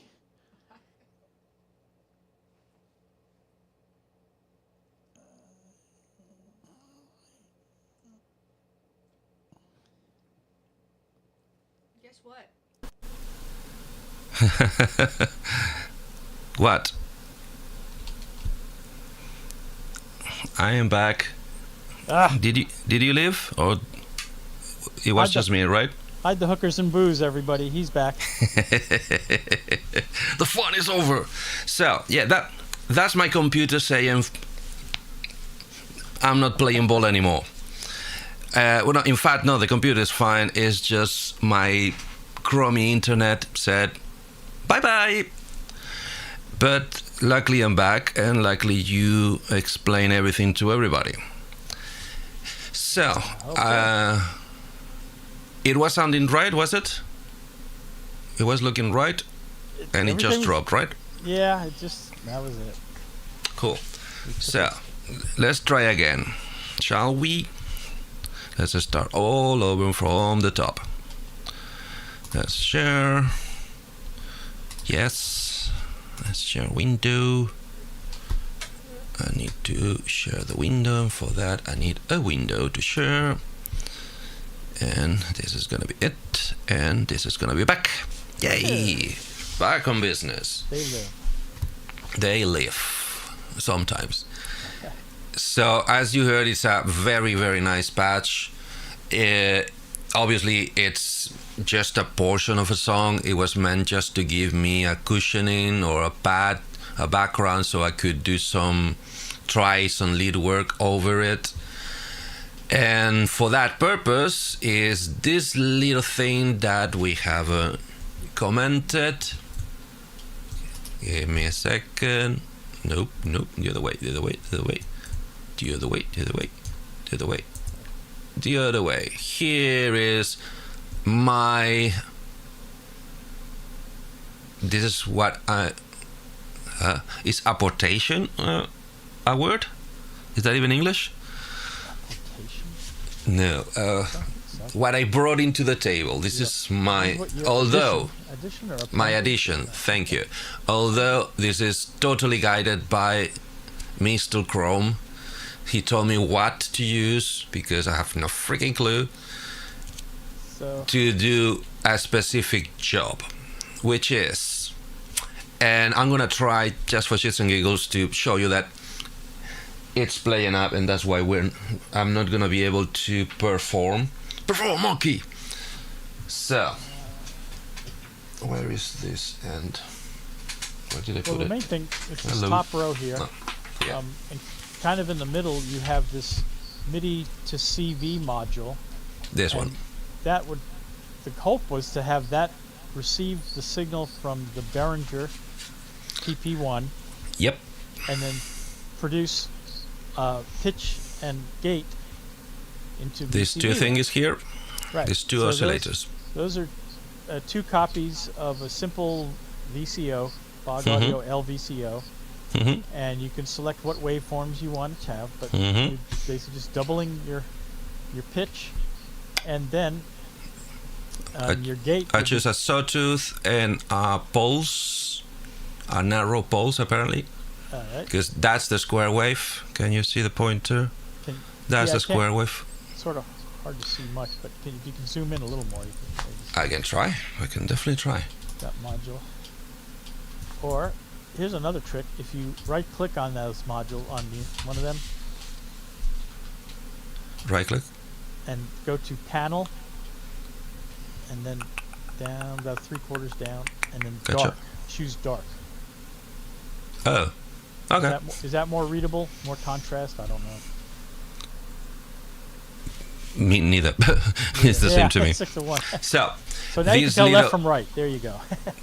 better. That's always helpful. So yin this yang little that's green it. light by the side of the wave means which wave are you choosing. Yep. It's just by pressing this Little button you cycle them. I have them slightly off tune. I'm not sure if this is a third or could even be a out of tune fifth. And obviously these oscillators, they go both to the filter, and the filter is controlled by the slab heating envelope to tell him when and how to open and change / modulate. Compressor kind of hard on the top Well, to keep I it think under it- control. Well, you didn't. You moved fast over that, but the slap Sorry. is also. Yeah. It's also a VCA, so it's Oh, the here. filter is coming into slap, Yep. and then it's sending the output of that amplitude of that amplified signal Mhm. through that envelope. But it's also that red out cable is putting the envelope output, so you can now drive the filter. So basically, you have the same envelope driving the amp and filter. Hmm. Awesome. And if you want And- different ones, you just put a different slap in there and feed that other one. Yeah. And this output goes to the VCA, And then, and that is going to the compressor, and then the compressor is going to the mixer. Right. So I'm gonna try again. Let's see if we get a ping, or at least I have a ping. so, are you gonna try your guitar? Yeah. So you got to tell it what MIDI first. First, I need to. Plug it in. I got a ping. Oh, That's you good. You got a ping. Okay. There you go. I got a ping. So this is the module. We're choosing just for reboots purposes. I'm gonna change the one I don't want, so I can go back to the one I want. On device, let's see what's available. And it's back. Yes. So that Poet 2 perfect pitch should be my MIDI guitar. Oh, don't forget to unmute the channel if you had it muted. Wait, we haven't finished. Because I also manage, wrong button, this other one, MIDI CC to CV, MIDI continuous controller to control voltage, right? This I can't show you, but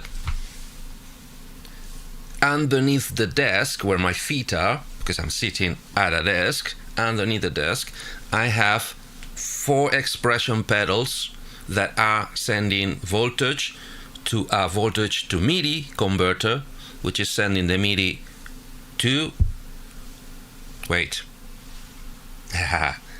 to VCB to this module. So I'm gonna do the same thing, the one I don't want, back to the one I want, choose my, right? So this device, the MIDI expression white from AudioFront, is a very tiny thing that anybody who wants to deal with foot control over MIDI or CV or hardware or anything that can read basically MIDI, I totally, absolutely recommend it. It's fairly affordable, it won't break the bank, and it will give you a ton of functionality. Give me a second, because I had... Oh, come on. I can't see it anymore. Well, I can't see anything with this light. Give me a second. You're not sitting on it, put are you? I'm not sure. I wouldn't discard it. Now, because I had the wrapping, the box of the. I had it. I swear I did. Before everything went tits up, so God knows where it might be now. Never mind. Moving on. It's very small. It's basically USB power and 5-pin DIN for 5-pin DIN for input and for output, because it can be inserted in your MIDI 5-pin DIN path. Okay. So it would take anything MIDI. Like a MIDI through. Like a MIDI through, join, merge all the foot controllers, and then set everything in one single cable. As I said, it's kind of a Swiss Army knife of foot controlling. It's self-detecting. It would work with expressions. It would work with switches, with sustains, with amplifier foot switch. Anything that works on the TS or TRS technology, it has a very high probability to work. So let's see if this one works now, because now it should be connected. Drum roll, and it's not connecting. Lovely. So let me try again. I know it's not connecting because if it was, these sockets would be lighting up, and they're not. Yeah. So let's try again. That's good. Windows this and this. We got no. Wait, is this? Let me see if this. Give me a second. Yep, that's not showing. See, I always deliver. I promise a train wreck on every episode, and I delivered. Why are you not showing? I think the train's just not leaving the station. Yeah, That's frustrating. it is. Well, But you got it working, but when we tried it yesterday, you couldn't get it working. So. and I had it working before. The one wouldn't work is the guitar. Another one is working is the guitar, but the foot controller doesn't.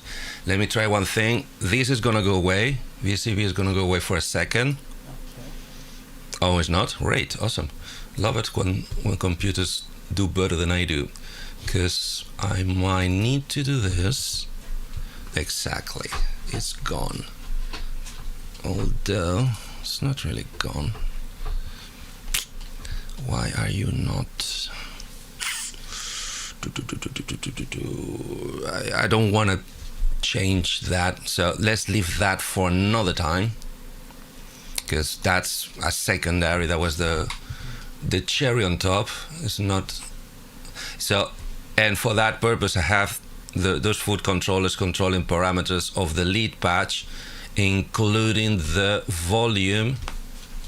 That's what I mangle on your patch, including the, come on, do it here, sorry, the audio, the volume of the mixer. Okay. Right, so I'm gonna open this, so the pad is gonna come back. I'm gonna run it because otherwise it gets boring. Or what about this? Yes. Okay, wish me luck. Here goes nothing.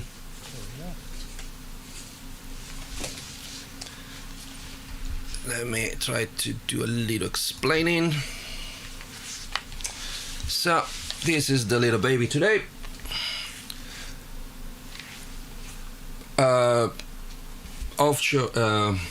Off-brand, nice to play.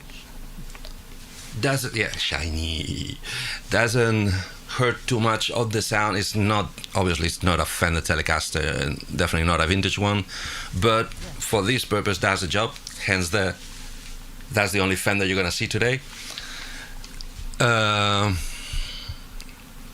So this guitar, because today's setup is different. I wanted to try this, and I was kind of right. So this guitar is going off camera to my rack, my side rack, to the tuner, obviously, which now that I mention, yeah, this room is getting hot, so the board is moving. You synthesizer, metal and plastic people have no idea how lucky you are that the temperature of the room doesn't change your tuning. Or does it? Well, it does on analogs, right? Sure. It would heat up the oscillators and they will start going out of tune. Okay, let's put back just 1 little second. Shouldn't be. Obviously, I'm not gonna play perfectly in pitch because many reasons.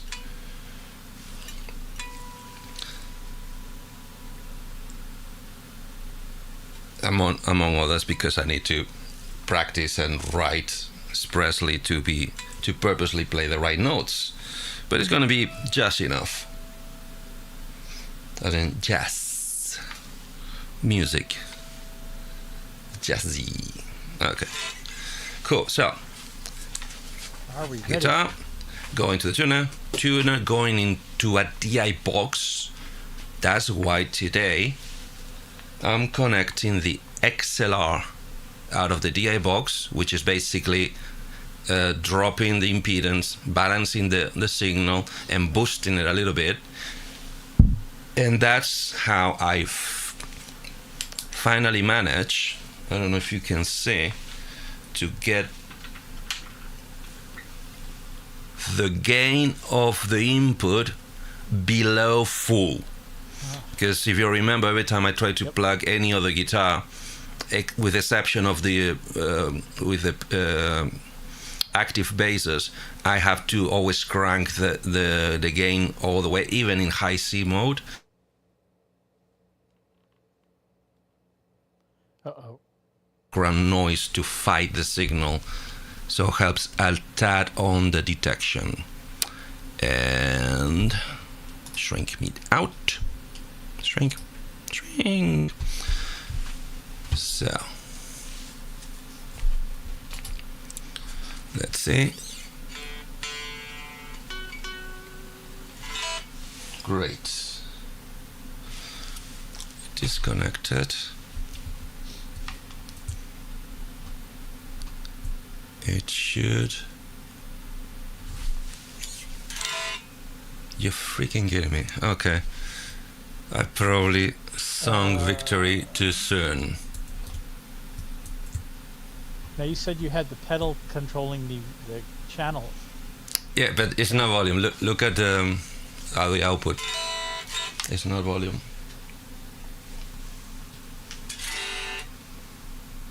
It's not volume.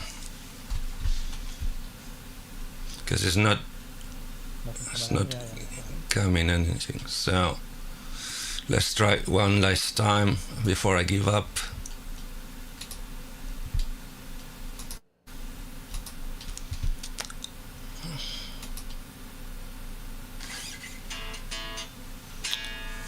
Lovely.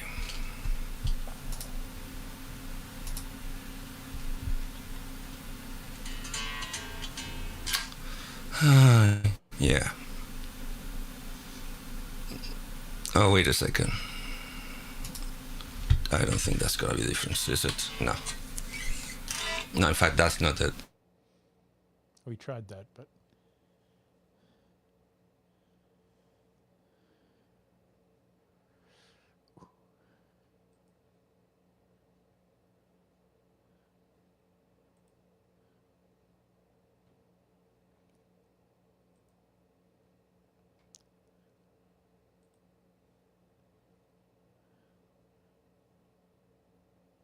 have we lost you again?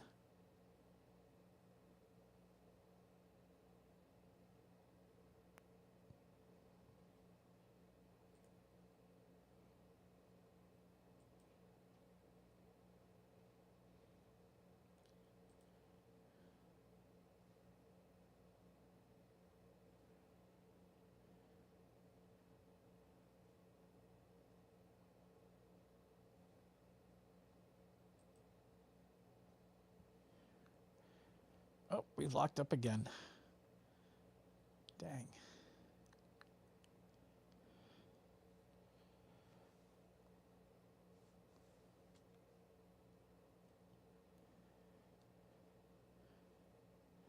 Well, if that had worked, you'd have the ability to have the guitar driving those two oscillators, making wild and crazy sounds. Weather is very tricky. It's very windy and stormy over here, so that could be the reason why I'm dropping so much. So, back from the top. There you are. Because I think I did a progress by accident. So, share screen. Get Right. and edit. And There we go. we got Look at that filthy ignition. dance. I'm gonna put back the mixer back up, and for that I'm gonna shrink. Nope. You want to try the pedals? Shrink. Okay. I feel like Okay. that's too dangerous. I don't know anymore. Break. Well, we've seen the guitar. You now have guitar at the very least. Yeah, nothing significant. So, Windows MIDI expression. No. It keeps connecting, but it's not getting the data, and I don't see why. Because, as I showed you the other day, at the same time the data is not getting to VCV, the editor for the foot controller gets everything, gets all the data, shows, interacts, edits, maps, everything. It's VCV the one is not getting Somehow the data in. So I'm gonna go back to the whole sequence, and I'm gonna bring it back to 0, because that's when the guitar is gonna sound. How loud is the guitar? Oh, it's at minimum.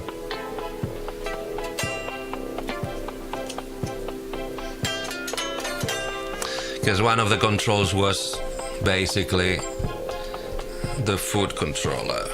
Come on. I'm gonna try everything out of desperation.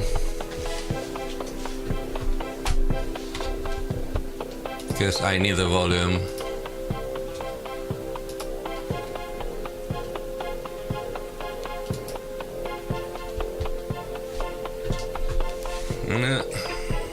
Not playing ball. Okay, let's do it by hand. What's the volume controller? Because this foot pedal is controlling the volume of the mixer, so let's get it out and let's put it roughly where it should be, which I think is there. That might be a little loud. Let's see.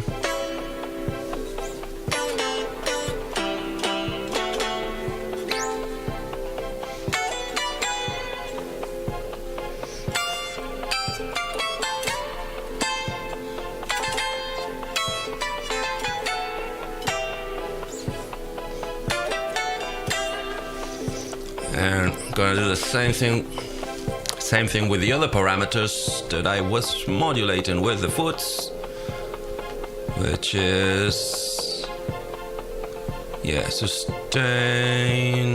I might have to do that by hand. Does the Behringer, it only puts out CV and gate, right? No other like velocity or anything like that? It's kind of an envelope follower, so not exactly, because remember that it's basically sending MIDI, so velocity MIDI. But what I was saying is you could take a velocity out from that guitar MIDI module and feed the sustain, the tuning brother.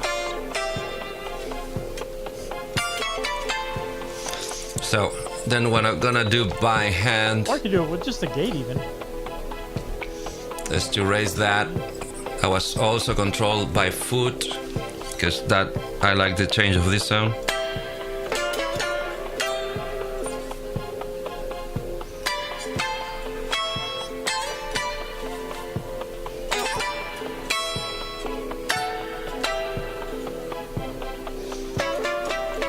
Now the guitar is too loud by comparison. So let's get this a little lower and give me a little more sound to me by doing this.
So, if I wanted to use velocity, how would I go to do that? You just take the velocity output from the CV module. This? Yep. And feed it to, say that you had it on the slap sustain attenuverter. For example. But the sustain was meant to be controlled on real time, more like a wah-wah type of thing. Right. But I can put it there? You think I can put it there? Yeah, just something. I mean, we want to notice it happening. That's all. But yeah, let's go put this sound back.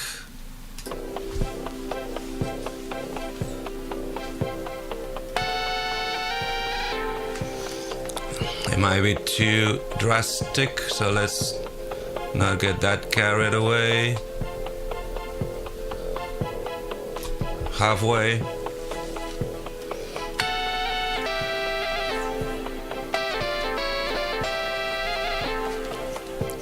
A little less.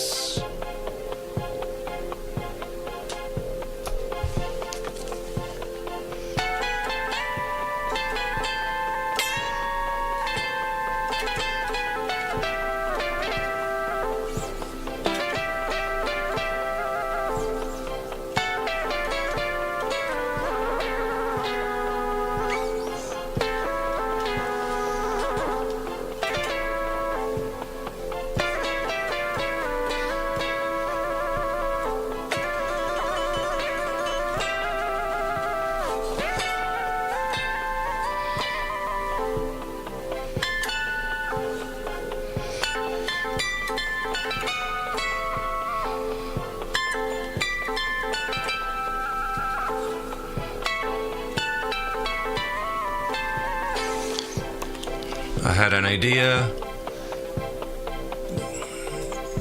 What if I go to...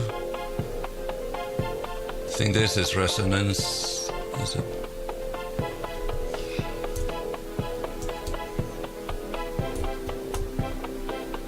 No, that's gain.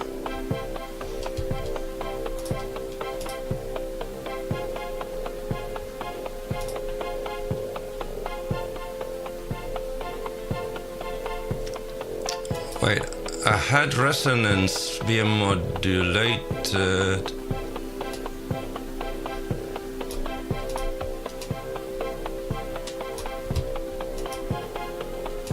Okay.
Da-da-da-da. Excellent. And, well, the big issue excellent. for me in all of this You're too is kind. that you don't have any issues with latency. On the play-in, Yeah. no, it's That's a really big. That's huge, honestly. because first of all, it's monophonic, so it doesn't spend any time deciding if what I'm playing is a note or not. So anything that goes to it goes straight out. Yeah. The problem is that's why when I start playing, sorry, let me just remove this. When I start playing, for instance, bendings that go a little beyond what is expected, Okay. I'm generating harmonics that duplicate that they're kind of the same volume. That's why it says, oh, wait, which note are you playing? Right. That's the kind of times, right? Interesting. So, and for instance, let me do this just to explain you, because people who have been coming before know this already. So this is just gonna be the guitar. Yep. So this is what happens when you try to play, even if it's just a power chord, you get this. Because basically it's following the loudest harmonic to trying to find out which one are you playing. Right. Well, If you go, you're mapping a polyphonic signal into a monophonic, and it has no Detector. clue how to do that smartly. So no, the only thing he knows to know is follow the loudest harmonic. that's it. Follow the loudest frequency, because there's many of them and they fluctuate and fade on different rates. It just keeps jumping to the loudest. That's why it goes glitch, which to me is awesome if I manage to hone it and use it on purpose, which I'm still not. But apart from that, it's for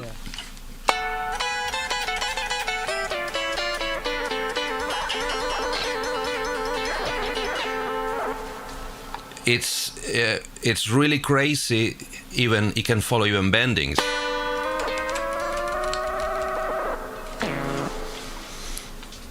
Wow. And I think it can do it linearly, which is this mode, or chromatically, which is a switch in the PP-1 that you can choose. Okay. Which way is the pitch detection going to be codified into MIDI? Because remember that I'm doing voltage Right. into MIDI, MIDI into VCV, Right. and then that MIDI back into virtual voltage in VCV. Yep. So I'm doing both times. But that means that the actual communication is the MIDI standard. So MIDI doesn't really like in-betweens. No. He loves chromatic, he loves steps, okay? Because it's not codified to do in-betweens. He does it either or. Yep. And it's also, the final performance is also dependent on the synth I plug it. If I go to, I've done other shows with other VSTs. Yep. Some of them are smoother than others to play back the MIDIs coming in. Right. The detection is mostly the same, very little nuances, but the final result is more or less etched or sharp or Gotcha. clunky.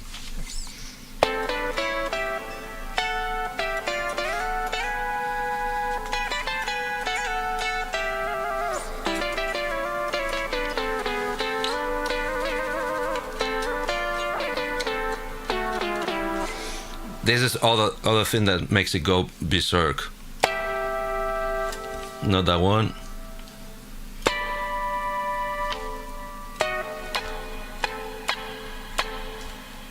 That one is harder. See, it doesn't know what to do with it. Harmonics. The naturals. If I try pinched, which I'm not sure I can do with this guitar.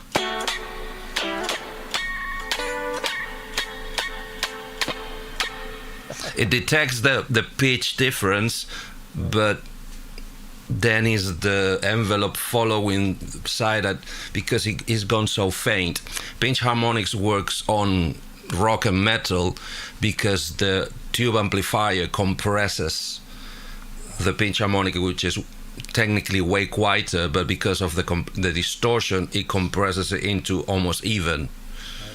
And if you go metal and full gain and high gain, basically there's no difference between a whisper and a smack on the guitar. There's no dynamics. There's very little dynamic difference. Right.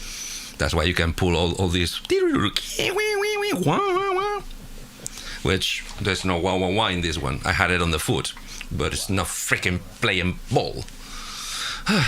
Okay, so that was it. All right. The beautiful, beautiful, amazing working patch from Mr. Uncle Chrome, Mr. Paul. I hope you don't mind. I call you my friend. Of course. And mi casa su casa, you'll be welcome every single time you please us with your presence. Thank you. I enjoyed being here, and Awesome. happy to share my little passion with VCV and trying to get people excited about it. To me, it makes things so easy. And once you get over the fear and sort of have the basics down, it's, I want to do something in music. What do I want to do? Bring up VCV. It's all able to be done there. So. I mean, don't get me wrong, getting to a patch this big, although I've seen way worse, trust me. I've seen full screens of galore, of everything. It's easy to do. But something of this complexity, I understand it takes, first of all, starting small, and then understanding your growth and your growing path. And I find that it's just because you're fighting two battles at once. One is the instrument, the technology, but the other is I'm about to lose my audio. Almost knocked it off the table. Sorry. So the other is just music production in general. What are your strategies for making a track? And if you have that down, which most people I feel don't really, they just sort of, everything starts from experimentation, and that's sort of where I start. But I also have this template framework that says experimentation then becomes production. As soon as you say, okay, I like that, on to the next thing.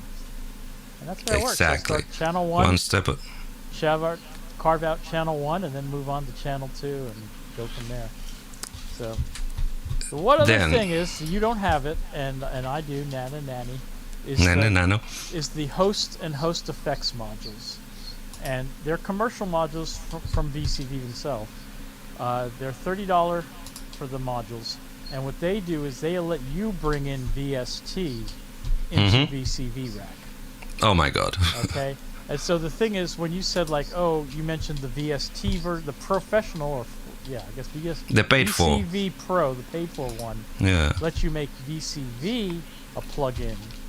But I find if I can bring all the plugins into VCV, I don't need to make anything else.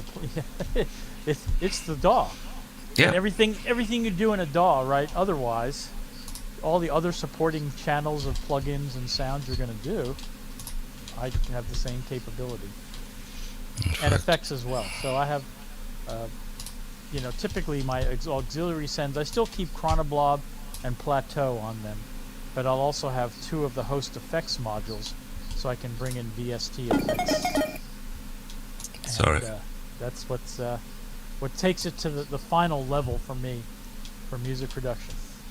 So I haven't found anything I cannot do in VCV, there's nothing that you can do in a regular DAW, a Logic, an Ableton, you name it, that I can't do in VCV, with one exception I found recently.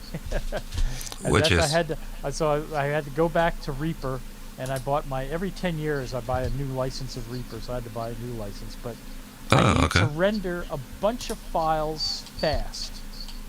Basically, I had 20 files that I had a processing chain that was going to be the same for each of them. So you just load the file, hit render, and render higher than real time. VCV has no ability to do that. That's strictly a DAW function. Yeah, there's but that's another question, because yes, you manage to manage your sources thanks to a mixer, but you don't really have multi-track control, processing, and post-editing, do you? Yes, I do, sir. Okay. Absolutely. Enlighten me. So, if in particular there's if you bring up VCV, well, let me do it. I can bring up my VCV here. Can you try? I could try. Let's be a wild man here. Share screen. Yeah, who's that fear? Come on. We only had one train wreck this time. Share. Tonight. There it is. Here. That's nice. Got it?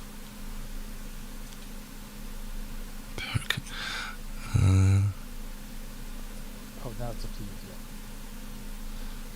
I'm trying to check if there was any questions.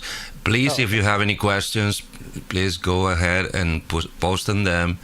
If you watch this in catch-up, please post your questions or comments or opinions. Tell us what we did wrong and how to do it better for next time underneath in the comments. Or join us in the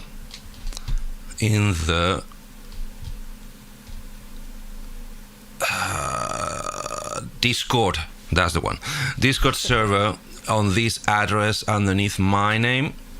Come here, say hello, and bring your questions, your thirst for knowledge. And if I don't know it, if I don't know the answer, I'll find out the answer for you. Don't worry. I know people who know people. So your question will never remain unanswered. And give me a second. So, while you're doing that, let's see. Stereotypical. Come on. Okay, sorry, I can find you. Talking about stereotypes. So, you want to share this. And your...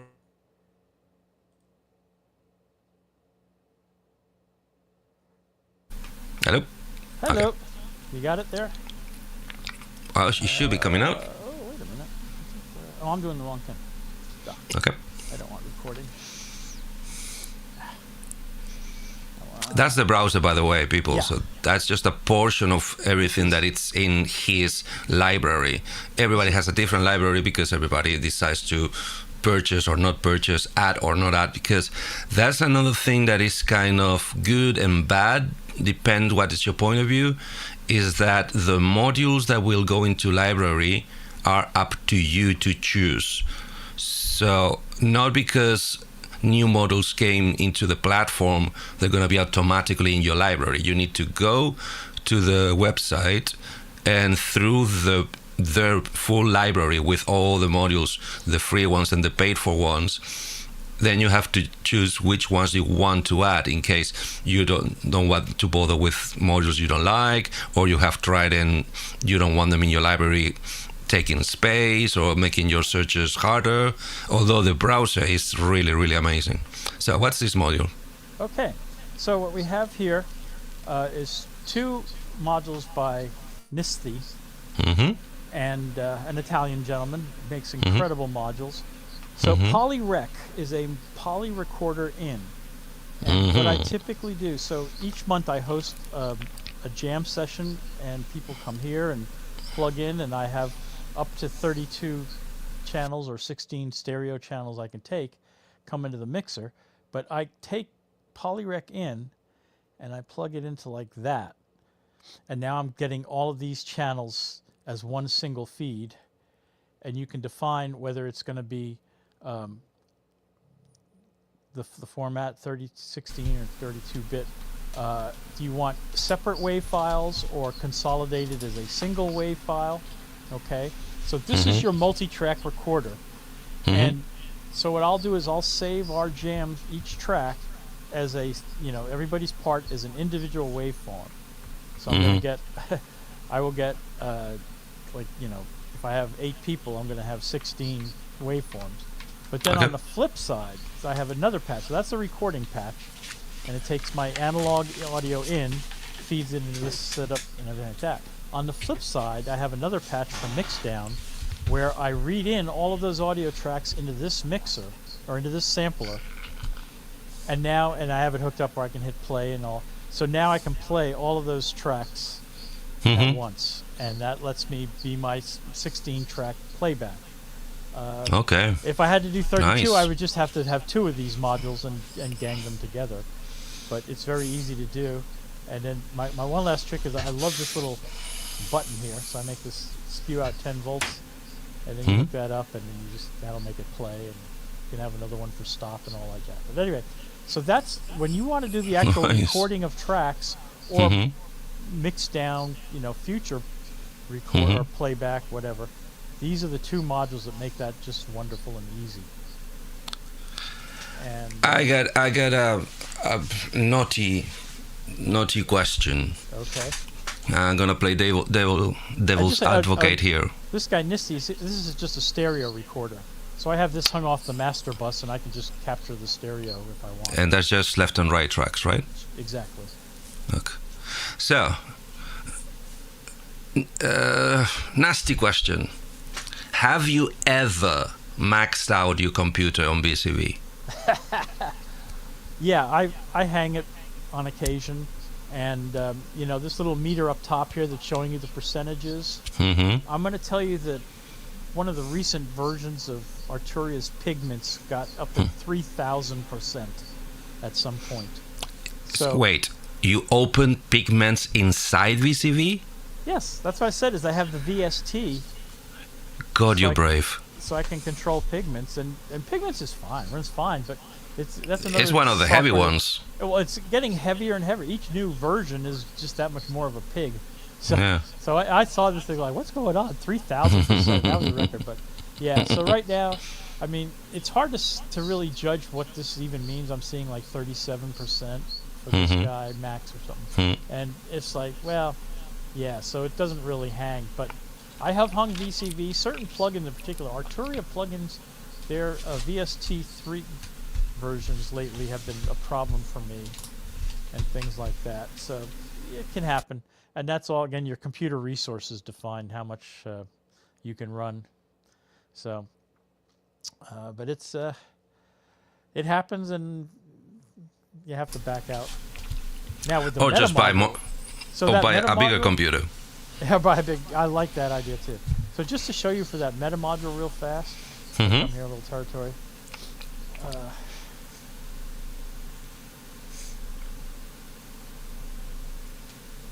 You put these 2 modules together, and this is what I have now. Okay. So I have this hardware and the I/O expander. I They see. also, this is a new thing they have, is this buttons. So this will let you trigger buttons, and you can trigger things too, but I don't have that yet. But anyway, so the point is you build a patch in VCV Rack, okay, and then you can save it. This will be, let me just grab. There's a handful of modules. Mean nothing, but there they are. Okay, I don't want this one in, but you say save it, and when you tell it how to save, you say include modules from, do you want all, left, right only, left only, like that. So let's just do from the left side only, okay? And you save those, and you're going to save them now to a YML file, which is what the meta module recognizes, okay? And then you hit this button here, and when I have my meta module on, I have a Wi-Fi expander. This sends whatever I put here over to that hardware, and now makes it work. And at the same time, you can define all these buttons, what they control. So I could have, let's see, there it is. That button now controls that module.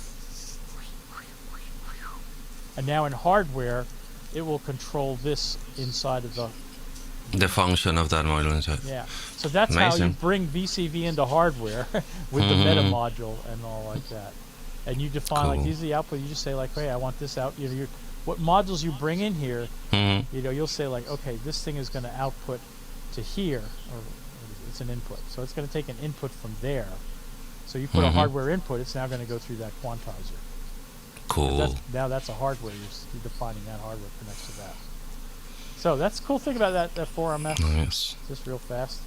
And I wanted to show folks too this little. I'll get rid of these guys again. But otherwise, oh well. This module here, this patch, I tried to put together for anybody who wants to use VCV Rack of non-commercial modules. So as long as you've got these families in your library, then you can have this template. And let's see, I probably should have done that one. But I had these guys in here. That it pretty much. I feel like I missed something, but no matter. Anyway, so the point. Oh, that was this guy. Was in there too. So this template is what lets me sort of get my mind going. Like one like this, and what I've got is the basic elements I'm going to have. So I've got, this is a lovely pitch sequencer. I've got my clock, pitch. I've got, this is the MIDI thing, and typically if I'm bringing in anything, I can have my keyboard play something real quick just to get a sound out as well. Cool. And these two are samplers, sample playbacks, octave and quantizers. This puts out a fixed pitch, which is handy too for drones and all, and that little trigger that you saw. And then down here are utilities, and this is the mixer channel. So this mixer has a shape master, and this is the envelope generator of the gods.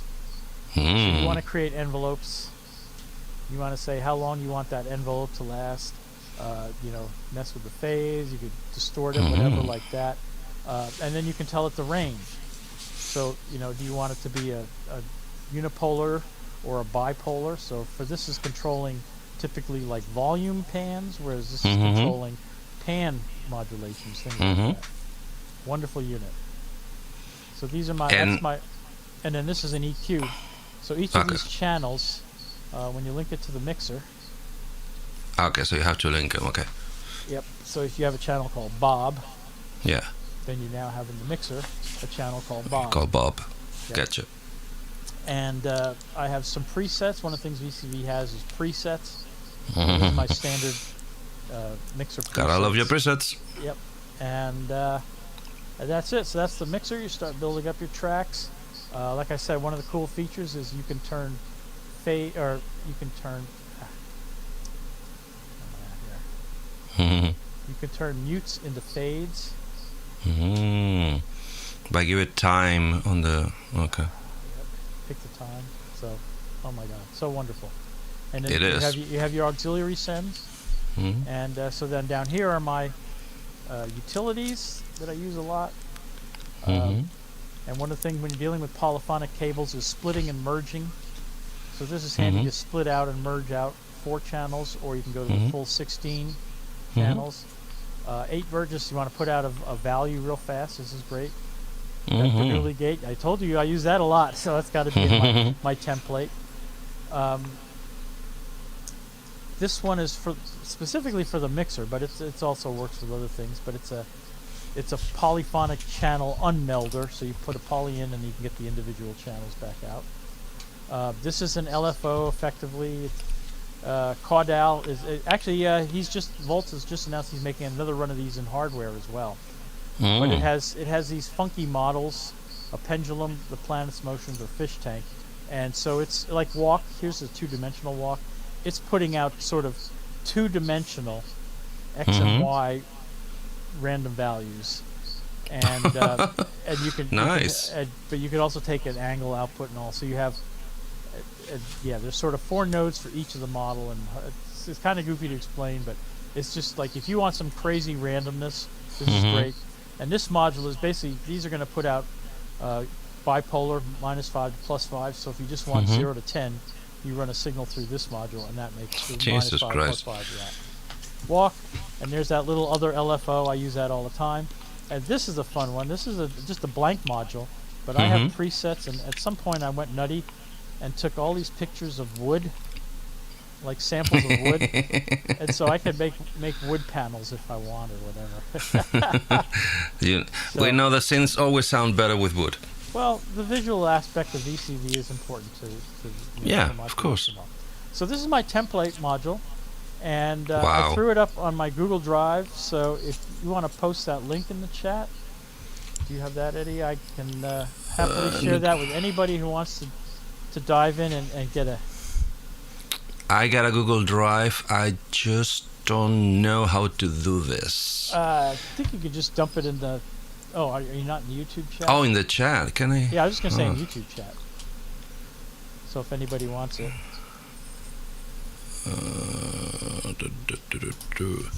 Can I do this? I should be able to do this. I think this is the one. Is it a Google Drive? So Google Drive, correct. check on the chat. Is that the right one? Might take a minute. Yeah, I think that's it. Just the. Yeah, the Google Drive one, not the MetaMask. Yep. So, guys, if you want to get that wonderful all-terrain, almighty template from Mr. Chrome, fill your boots, go there and have a freebie on Paul's account. And if you want my wood presets for this module, reach me offline. I've got quite a collection. Let's do that since we're sharing.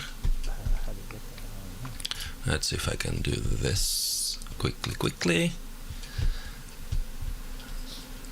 Can I do this quickly? Not, because I'm trying to get your YouTube handle to put in the chat. Oh gosh, what is my YouTube handle? I'm on it. Got it. I think. Share. Okay, share channel. Copy channel ID. Paste on the chat. Send it out. Oh, that doesn't look as it should. Okay, let's try the other way. Description. Okay, this should work for everybody. No, it's not letting me. Oh, great. Then what about this one? Copy and paste. So that is your YouTube name. There I am. Okay. Yep. Pasting that on YouTube, bar search should take you straight to his channel. Because I know there's an easier way to do this, I just don't know how to. And back to this. So, thank you very much for coming. Thank you to all you watching and commenting and having a little laugh on our account, because that's the whole point. If you don't, if you're not having fun with synthesizers, you are doing synthesizers wrong. I bet you. I swear. Let me remind you, we're gonna be back in January, and that is gonna be, I'm getting to it, it's gonna be, it's coming. What? Okay, here. Yes, I'm coming. On January is gonna be Friday the 2nd. That's gonna be fun. Not. So if any of you are sober and need a way to put you to bed so you can have finally a good night's sleep, come and meet us Friday the 2nd, 11 p.m. UK time. With, I assume, is that UMT? I call it Zulu. Zulu, yeah. Zulu.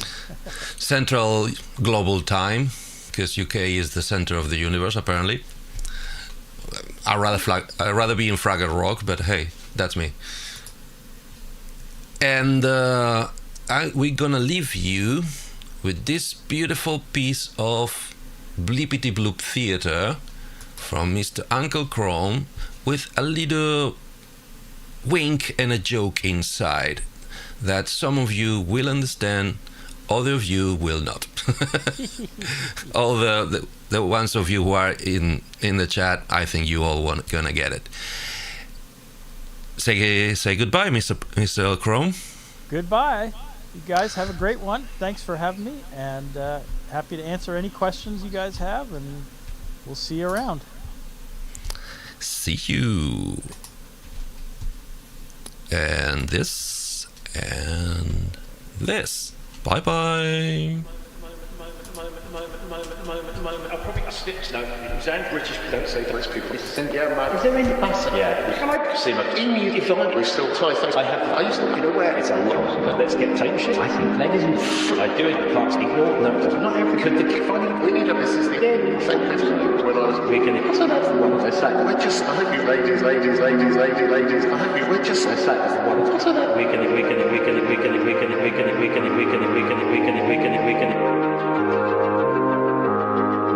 It's a lot. I have the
time to see my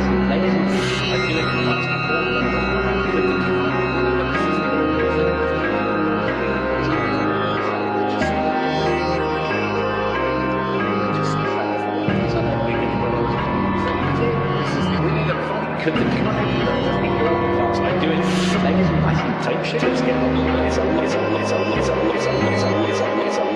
a